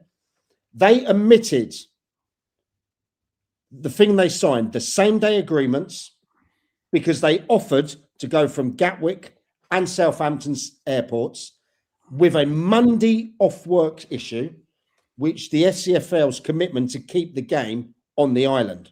Okay. That obviously was not mentioned in the statement at all. Yeah. Right. The thing here is the league were being put under so much pressure. Now, Steve Nelgrove, who is the chairman of the league, had abuse held at him, and even the chair lady of Peacehaven, which I thought was absolutely disgusting.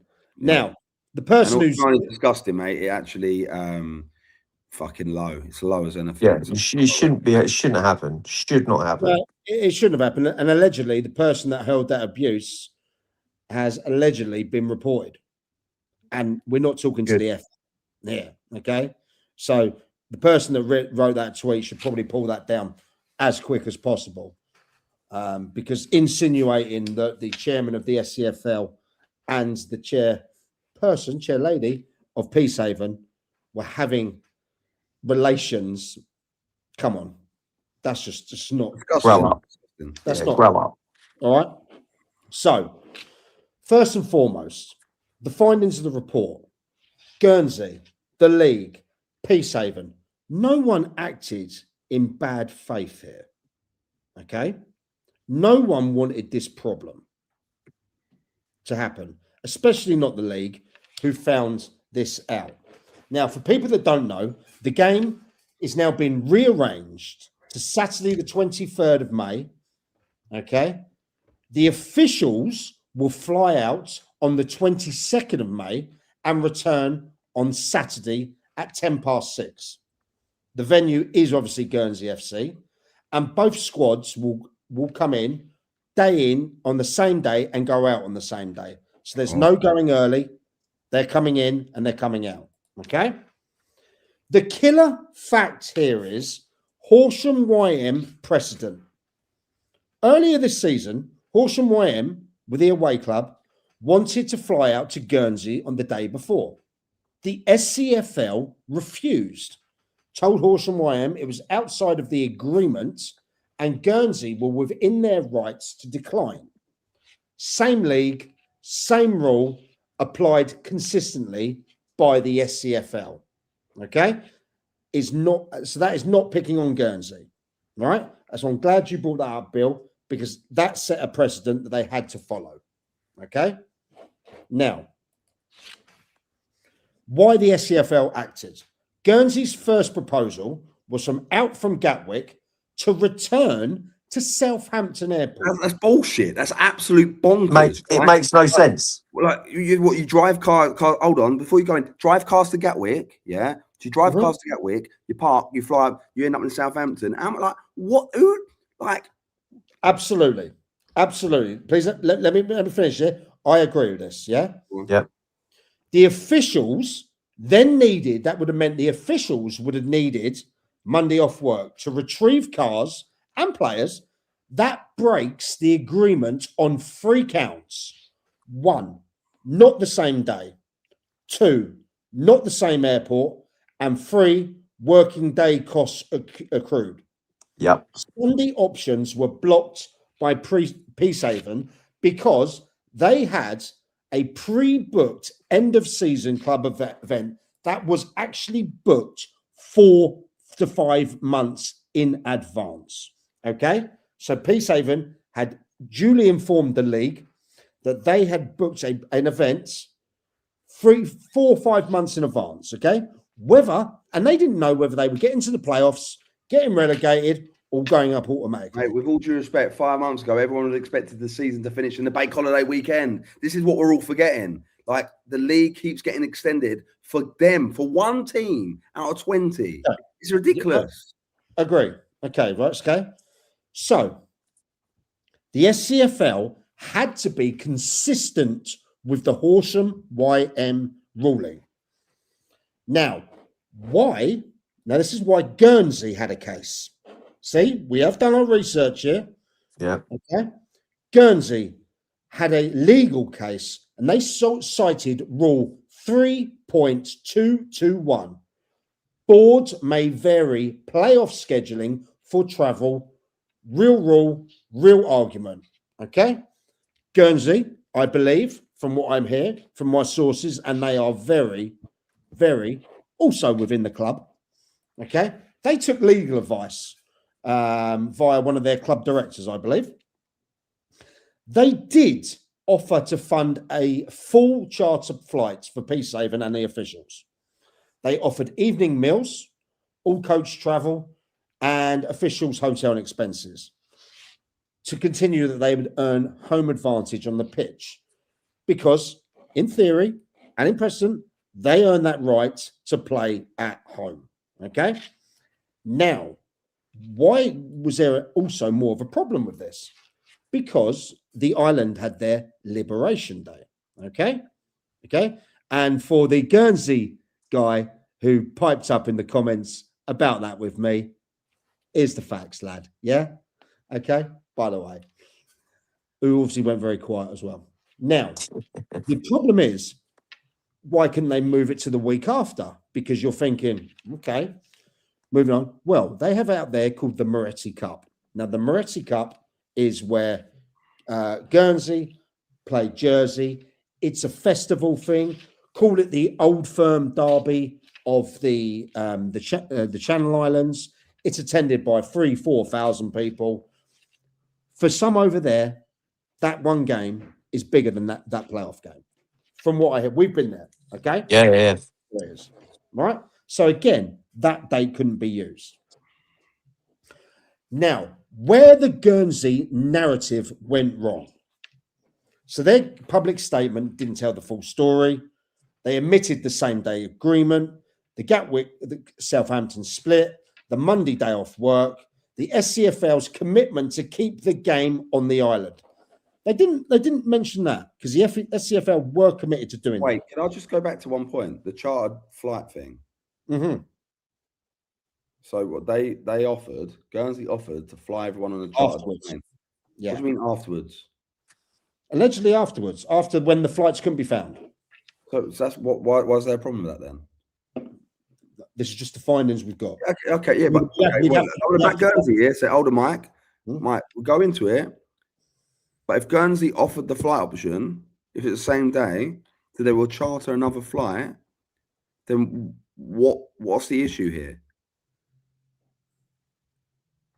No, and by the way, I'm there going blah blah blah Guernsey, but look, the fact, that Guernsey offered to get every single person on the same flight and flying back the same day. Then I don't get what the issue, what the actual issue is. Is it what day was that? What day was that meant to be? Well, that's what was not stated. The actual day. It certainly wasn't the other day. It certainly wasn't on the day, so it was the other day after that. Okay, but let's keep going. Let's keep going through it. Yeah. All right, okay. Well, all right, okay. On that note, I'm looking at it going, oh well, if say the final's the Sunday, whatever. Let's just say the Sunday, and they couldn't find the flights back, but they're going to put on a flight for everyone. You can have a meal on that day. It wasn't on the original day. All right, okay. What I'm saying is, like, I'm looking at it and going. Otherwise, that would have been a very simple solution, wouldn't it? Yeah, that's what I'm thinking. Okay. So the overall verdict were the SCFL were procedurally correct.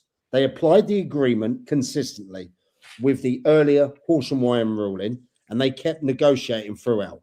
Now, bearing in mind, they were negotiating for 4 or 5 days with this. By all accounts.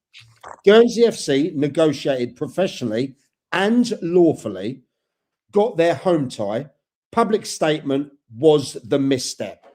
That is where they went wrong. Whoever put out that public statement absolutely did not give the full facts, whereas everyone was then blaming the league and blaming Peacehaven, and they got undue abuse for it. That was wrong. Okay. Peacehaven defended the agreement, their consistent position. They had a long booked club event, and they had a legitimate constraint as to why they couldn't do that. You know, so and the trolls out there that trolled the Peacehaven chair lady and the SCFL really need to take a look at themselves. So at the end of the day, the game is now being replayed there, okay, with the home advantage. But so legally everything went through, right? Everyone tried to get this done behind the scenes, but without that statement being misrepresented, okay, this could have all been dealt with a lot better and wouldn't have got national attention. Okay, that's just, and if anyone disagrees with that, any of those facts and the findings, I dare you to come out and prove we've said something wrong there. So I guarantee we've had it treble checked, yeah? And that's a fact. That's a fact. Yeah. Now, here's some talking points. Peacehaven have this now pre-booked 4 or 5 months in advance club event. They have to wait 2-3 weeks extra. Let's talk about it, because I'm hearing that Peacehaven are going to have to beg, borrow, and steal from maybe their 23s, their 18s. Well, because I've heard that they won't have a full strength squad because either players have now had holidays booked, which they're entitled to, or other dates that they can't make on that day, which again now gives advantage to Guernsey in the playoff final because Peacehaven will go over with a weakened side. Yeah, but what about Guernsey? They might have players that aren't available. Like, and like, I'm trying to, because I don't think any club wanted this. Do you? No. You know, it's all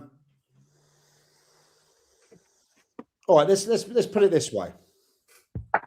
Do we think any of those three were in the wrong? Well, I'll tell you what I think. Go on.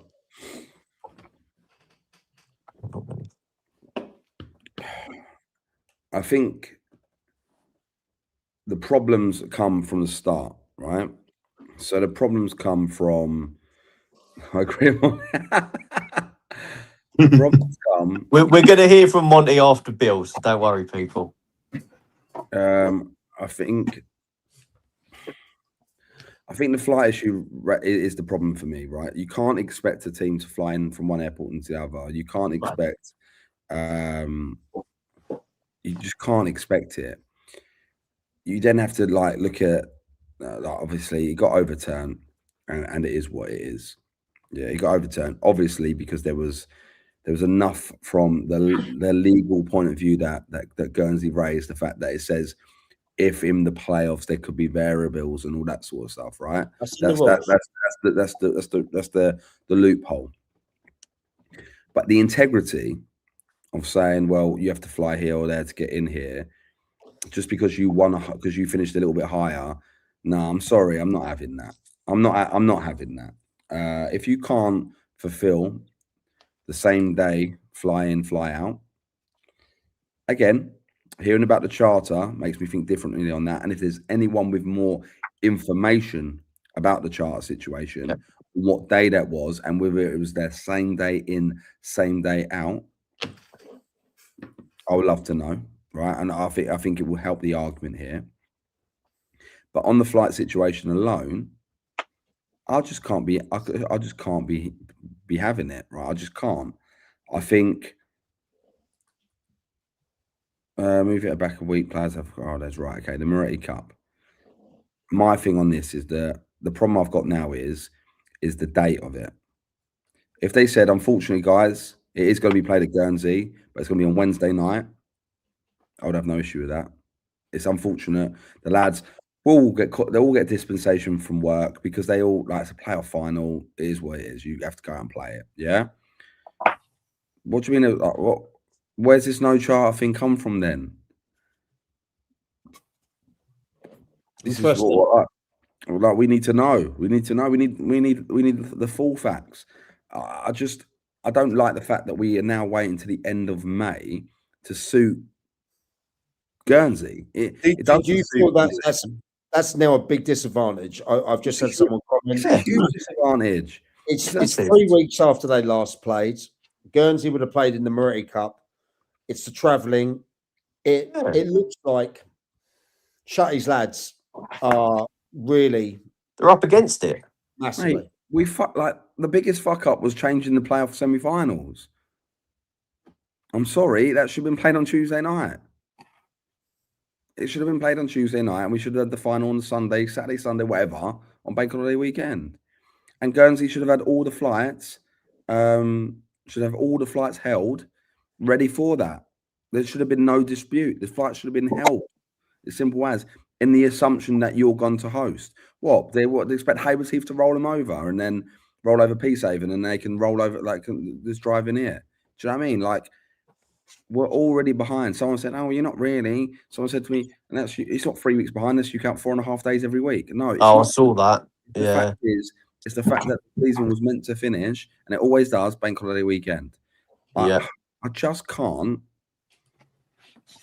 I can't see how this even helps the integrity of the competition.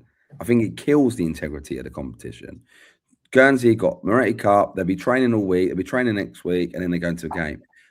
Peacehaven might be training, but they're never going to get any friendlies in because no one's going to play them. No one was at the end of the season. Season's done. Done, mate. They're on the beach, mate. Yeah. And I just think it's shit. I think it's really, really shit. No, you should have, because my bet was Peacehaven going up, Con. So. Oh, you said you're washed up, Con. Mon, what's your say on it all, mate? It's a tricky one, isn't it? Let's be honest. I agree with what Billy said about the flights. It's you cannot fly a team out through different airports, different times. It's just because if you flip it on its head, and would Guernsey be willing to fly out from Guernsey with half of them landing at Southampton, half of them landing at Gatwick? No, they wouldn't. There's no chance they would. But when it's the other team, that's completely acceptable. For me, that's stupid. I think obviously the league committed to getting the game on in Guernsey, as Guernsey earned the right on the pitch to have the opportunity to have their home tie. But like Bill said, having the game 3 weeks after the season's finished is stupid. Like, how can you wait that long for a playoff game? I mean, we saw it in the comments. Might as well handcuff. Like one of the 3 weeks. Yeah, it's done. Yeah. Like, I can guarantee you, if that was Roffey, we wouldn't be able to field a full strength side. Not a chance. We've already had our end of season due. That was this weekend. People being away, I wouldn't be fully match fit whatsoever, because it's already been 2 weeks since I've played a game. That's over a month. Sorry, lads. I've had 4 people message me in the last 1 minute saying that charter flight was a smokescreen to buy more time. Whether that is true or not, it's different. It's opinions. Yeah, isn't it? yeah, of course it is. And that's. But look, that's. Look, we've given the facts, what we know. It's opinions. People have had their opinions tonight, but like Mike has said, if anyone else doesn't agree with what we have said, speak to us, because we will gladly put you in the right. And it goes from there. So looking at I'm going to throw my hat in this. If there was no charter flight, then fuck them. Like I get that. Look, I'm never going to get the Guernsey job. Let's be frank, right? So that's what I want. You ain't going to get a job in an ice cream van at this rate, mate. Do you know what I mean? No, he wants to deal with Bill will get a job. We know that. Outspoken, actual, quite educated on the facts person, right? Who would ever want to employ someone with a brain? It's football, I guess. That doesn't happen. I look at it like this. If you can't do the flights, then unfortunately you lose your advantage. It's fine. Advantage happens, you lose it, and then it would have to get played in a new venue, right? So whether that's that Peacehaven that gets reversed, or it goes into Lancing, or it goes to Eastbourne United, or whatever, or somewhere they can fly into Gatwick and back out from Gatwick. No, it's not. It's not. But I'll tell you what, if someone gets a Peacehaven shirt with Project on the back, I'm coming on that trip. And I'll tell you what, just a quick one. Just about the charter fight, because I'm going to jump in, because I'm going to have to charge up these phones at this rate. That's what are you getting? What are you getting? Allegedly, the league gave them 48 hours to book a charter, and they came back and said they couldn't. Who? Peacehaven gave them 48 hours? No, the league. The league, and they didn't. Hey, look, I'm only getting these messages. I can't confirm or don't. What I confirm is the facts that we put down there. Well, just before I go, because it's getting to that time, a comment that Archie said, which I agree, and it should be, is forget about this home advantage. Play the semi-finals and the final all on a neutral ground. No, they won't do that, and I'll tell you why. They won't do that. That won't happen. Paul Fowler said that. He said it should be the final. Should be all neutral. And Connor's dad, Connor Ty's dad as well. Why not, Bill? Because, right. I'll tell you why. I'll tell you why they won't. It's a good payday for teams, right? Yep. Yeah. Also, by the way, now the league, by not having it at Guernsey, would lose a lot of income, because the finals are split. There you go, Will G, my boy Will G there. The finals are split, home, away, league by third each, yeah? So if it's at Guernsey, you know it's going to be a huge crowd. There's big money there for all teams. Fantastic stadium. Yeah. Beautiful. Yeah, it is. Yeah. So like the league kind of go in. The league could have like literally rolled over and just gone, yeah, go on, have it at Guernsey, like whenever you want, sort of thing. But the fact the league kind of was like, look, this ain't right, and we think this needs to be now played on mainland, right? Shows you that I know Steve's getting shit, and I know like, a few of the leagues. Out of order. Steve, Yeah, chairman. I know, but Mike, unfortunately, look, Mike, we love. They shouldn't bring the chair lady into it. They shouldn't be doing no. That comment is well out of the. It kind of like makes that person look stupid, right? And it's sad because they didn't need to do that, but they have. But with regards to getting called out and whatever, unfortunately, and this isn't a knock on Steve, by the way, it's not a knock on anyone. But when you're a chairman or you're running an organization and you make a decision, rightly or wrongly, Mike, you are going to receive either positive affirmation of what you're doing, or you're going to receive criticism. Okay, so when you and it takes a brave person to put their head above the parapet to be in those positions, to potentially be in a situation where you're going to get hammered. There's got to be boundaries, though, Bill. I agree on well, mate. You've been there. You've been there. Of course, I agree. It went to a dark place in some sinister stuff. Yeah, 100%. But I felt bad because I did the interview with you that time. Do you know what I mean? Yeah, but like I think for me, they got good numbers, Mike. Let's be honest. They did thousands of downloads in the first 12 hours, mate. There you go. But and I'll do it again. But I look at it like this. Everyone's got allowed to have an opinion. Guernsey fans will have an opinion. I didn't like the tweet. It's Liberation Day, and like it felt a little bit smug, right? It felt a bit smug. Yeah. But at the same time, Guernsey have got their home tie, so they're going to be chest pumping. They're excited about that, correct? Yeah. And rightly so. And remember, they did earn it. They also had an appeal overturned, which I don't think I've ever seen. Like it would happen like that, and like, do you know what I mean? I'd never ever imagined that.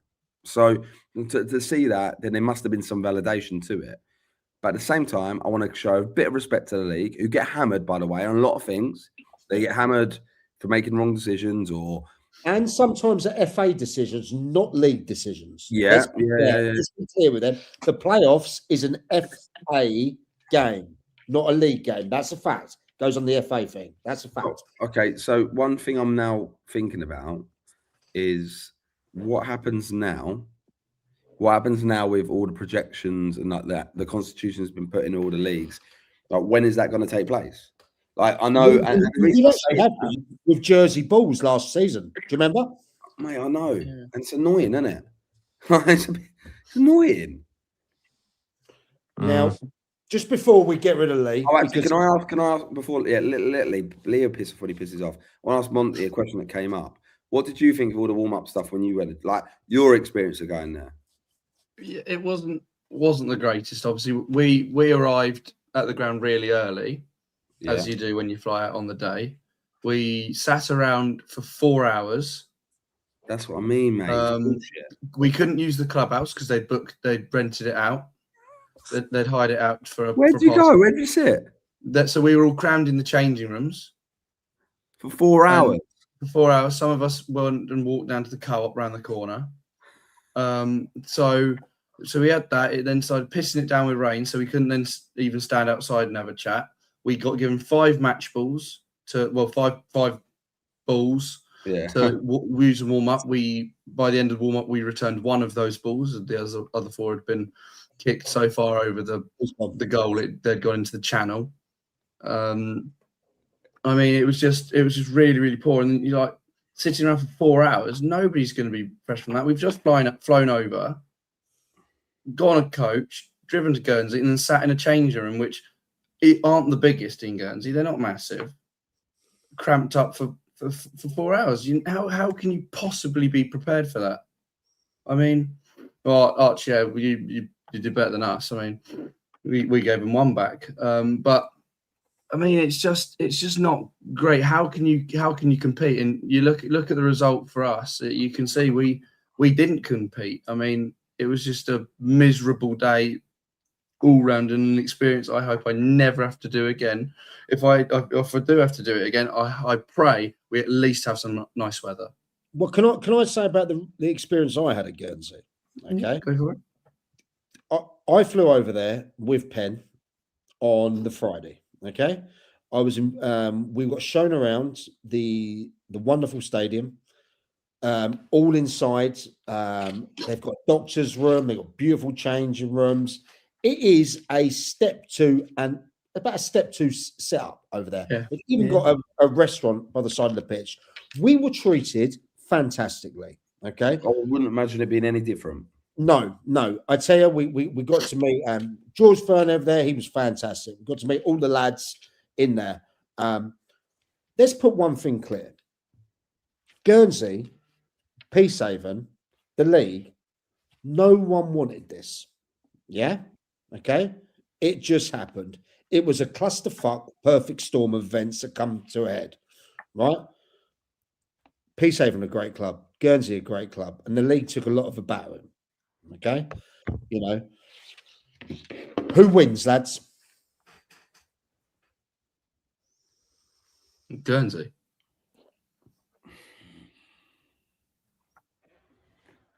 Bill don't want to change his mind. No, I'm not. I'm sticking with my guns. I want all you. Right, this is a call out to everyone at Peacehaven. Right, upset your missuses, upset your families. Forget holidays mean nothing, but I'll tell you what means something: winning the playoff final. A holiday in Benidorm, you will forget, but winning the playoffs with your mates on an island and running that island ragged and then coming home and celebrating with all your friends and family is something you'll never forget. So Peacehaven, do the right thing. All your players do the right thing. Cancel your holidays. Mike will pay for them. And you got more money than me, mate. Let's go over. And as a mainland team, let's go over and cause the biggest upset of all time. Do you know what? One thing I'd like to say. I'd like to say that when Peacehaven turn up and their fans and their team, I hope the great fans of Guernsey give them a reception. There's not hostility there. There isn't. No, I think there will be, mate. Possibly. Okay. But I hope if Guernsey want to show some class in this, yeah, and their fans, and because I went there and I was left with a fantastic impression. Yeah. This is a flagship match. Okay? Yeah. Guernsey have got a great chance here to show real class with their fans. And the same with Peacehaven, because, you know, we don't want things to get hostile. No, we don't need fights or anything like that. No, but let the football do the talking. And whoever wins and whoever comes through in the end, yeah, shake your hand, say, congratulations, you went up and that, and all have a beer after the game, or some of them are athletes, so it'd be an orange juice. We'll save the beers from me. Yeah. Go there, and that you're not going to get to experience the wonderful nightlife in. What day is it? It's the 23rd, I believe. Saturday the 23rd. Oh no. I am in Cape Verde, unfortunately. But not that. Lee, I don't think there will be trouble over this, because I think that fans will take a step back and say, all right, the talking's been done online now, yeah? And that it's down to those 11 players or those 16 players and those gaffers on the pitch. Guernsey aren't known for rows. Peacehaven aren't known for rows. No, do you know? You know, the same Millwall West Ham back in the day. You know, this is two good clubs that want to go. And I hope at the end of it, football is the winner. On that mic, right? Two good managers going at it as well. Fantastic. Tony Grant and Shutty, right? Both going at it with a big carrot dangling. Isthmian League football. And I think whatever we think about the arrangements, whatever we think about all these other little bits and bobs, you're right. Like, as a footballing side, I've got nothing but respect for Guernsey. As a footballing side, I've got nothing but respect for Peacehaven. The situation baffles me. And I think now going into the next season, if we have Guernsey in this league again, then we're going to have to... apparently. Pardon? Could be unlikely, couldn't it? Or if they go up? Well, no. If they could still be moved over, couldn't they? Maybe, I don't know. Allegedly. Well, it's only but let's just say they're still in our league.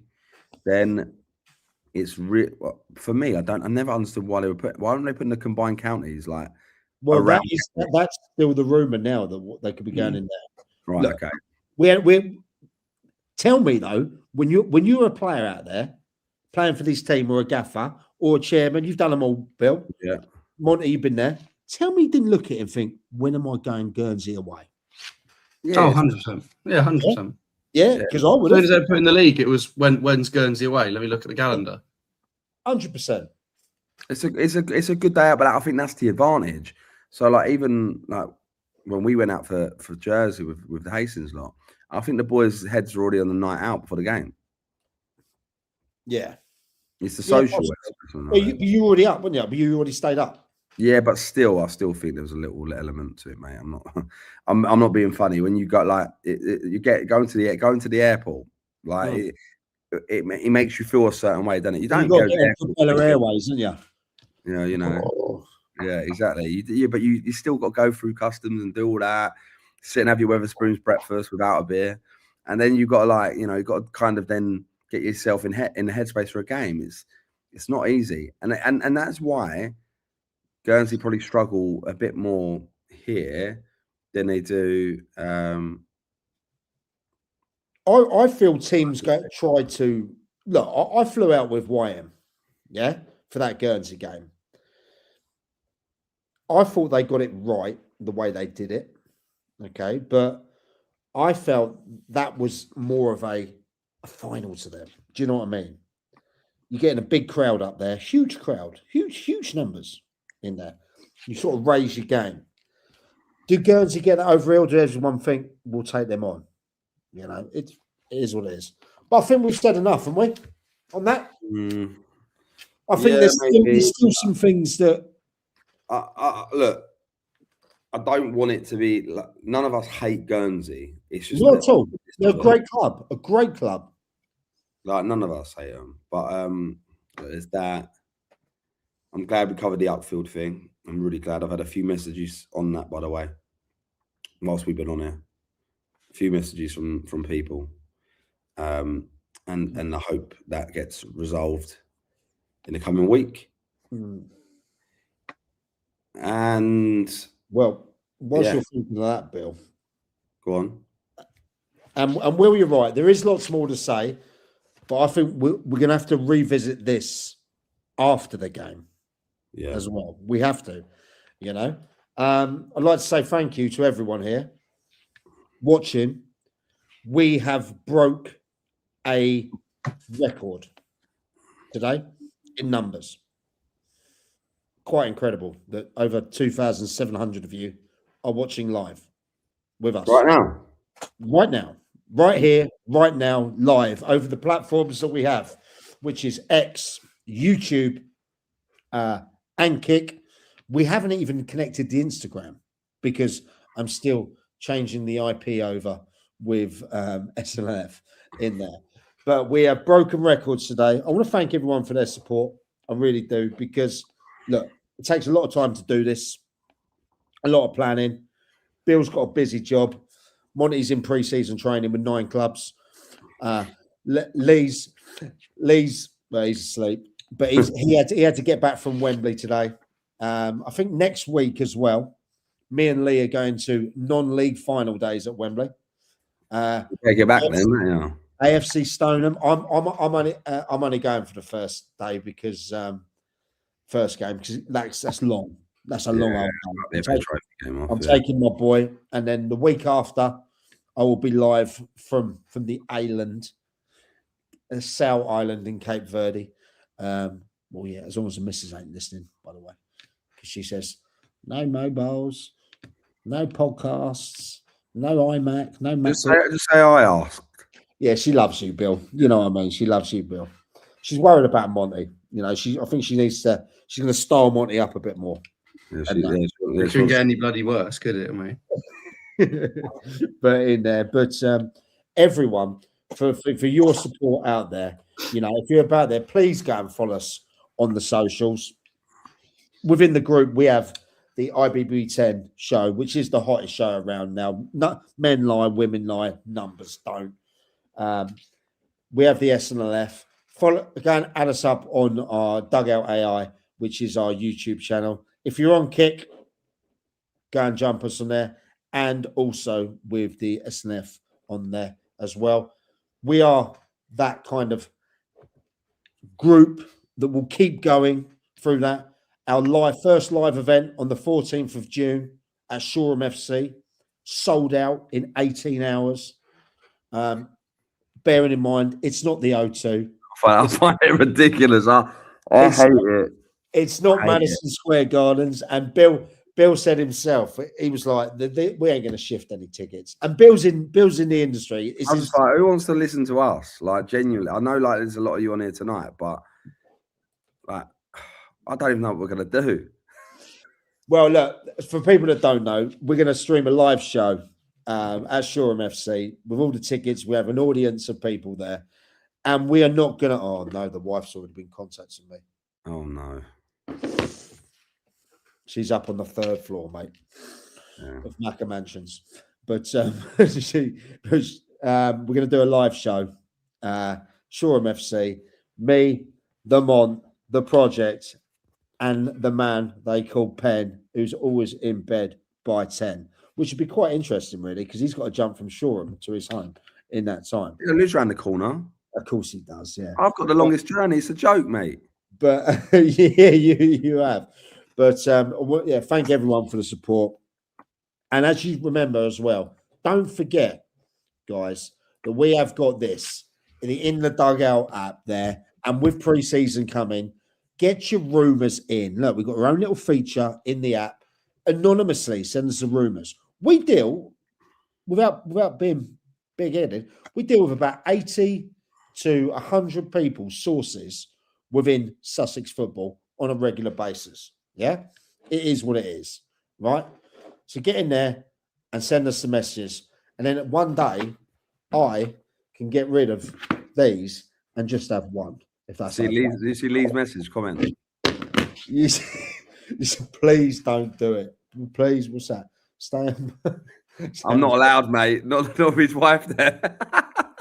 No, yeah, that's yeah. She does have a soft spot for little Billy. To be fair. very little. She did say you're rather smaller in real life. I'm 5'8". I'm very small. You know what I mean? But I think we've about ended there on record numbers. We've ended up on nearly 2,800 of you watching live here on a Sunday night. Listen, guys, you got work tomorrow. I ain't. Bill has. Monty's got school, and Penn's always up early anyway. So there. But I was going to say thank you, everyone, once again. And with that, we are going to be out. So go and follow us on our socials. And don't forget, anyone wants to apply for the SNF Media podcast job, get in touch now. Give us a call. Dial that number, 07496 402 994, or email mike@thesnlf.co.uk. If you think you have the minerals to be the next Project Wood, the next In Bed by 10, or the Mont. Guys, thank you. It's the end. Sleep well. Good night. See you at the playoffs. See you at the playoffs, and may the best team win.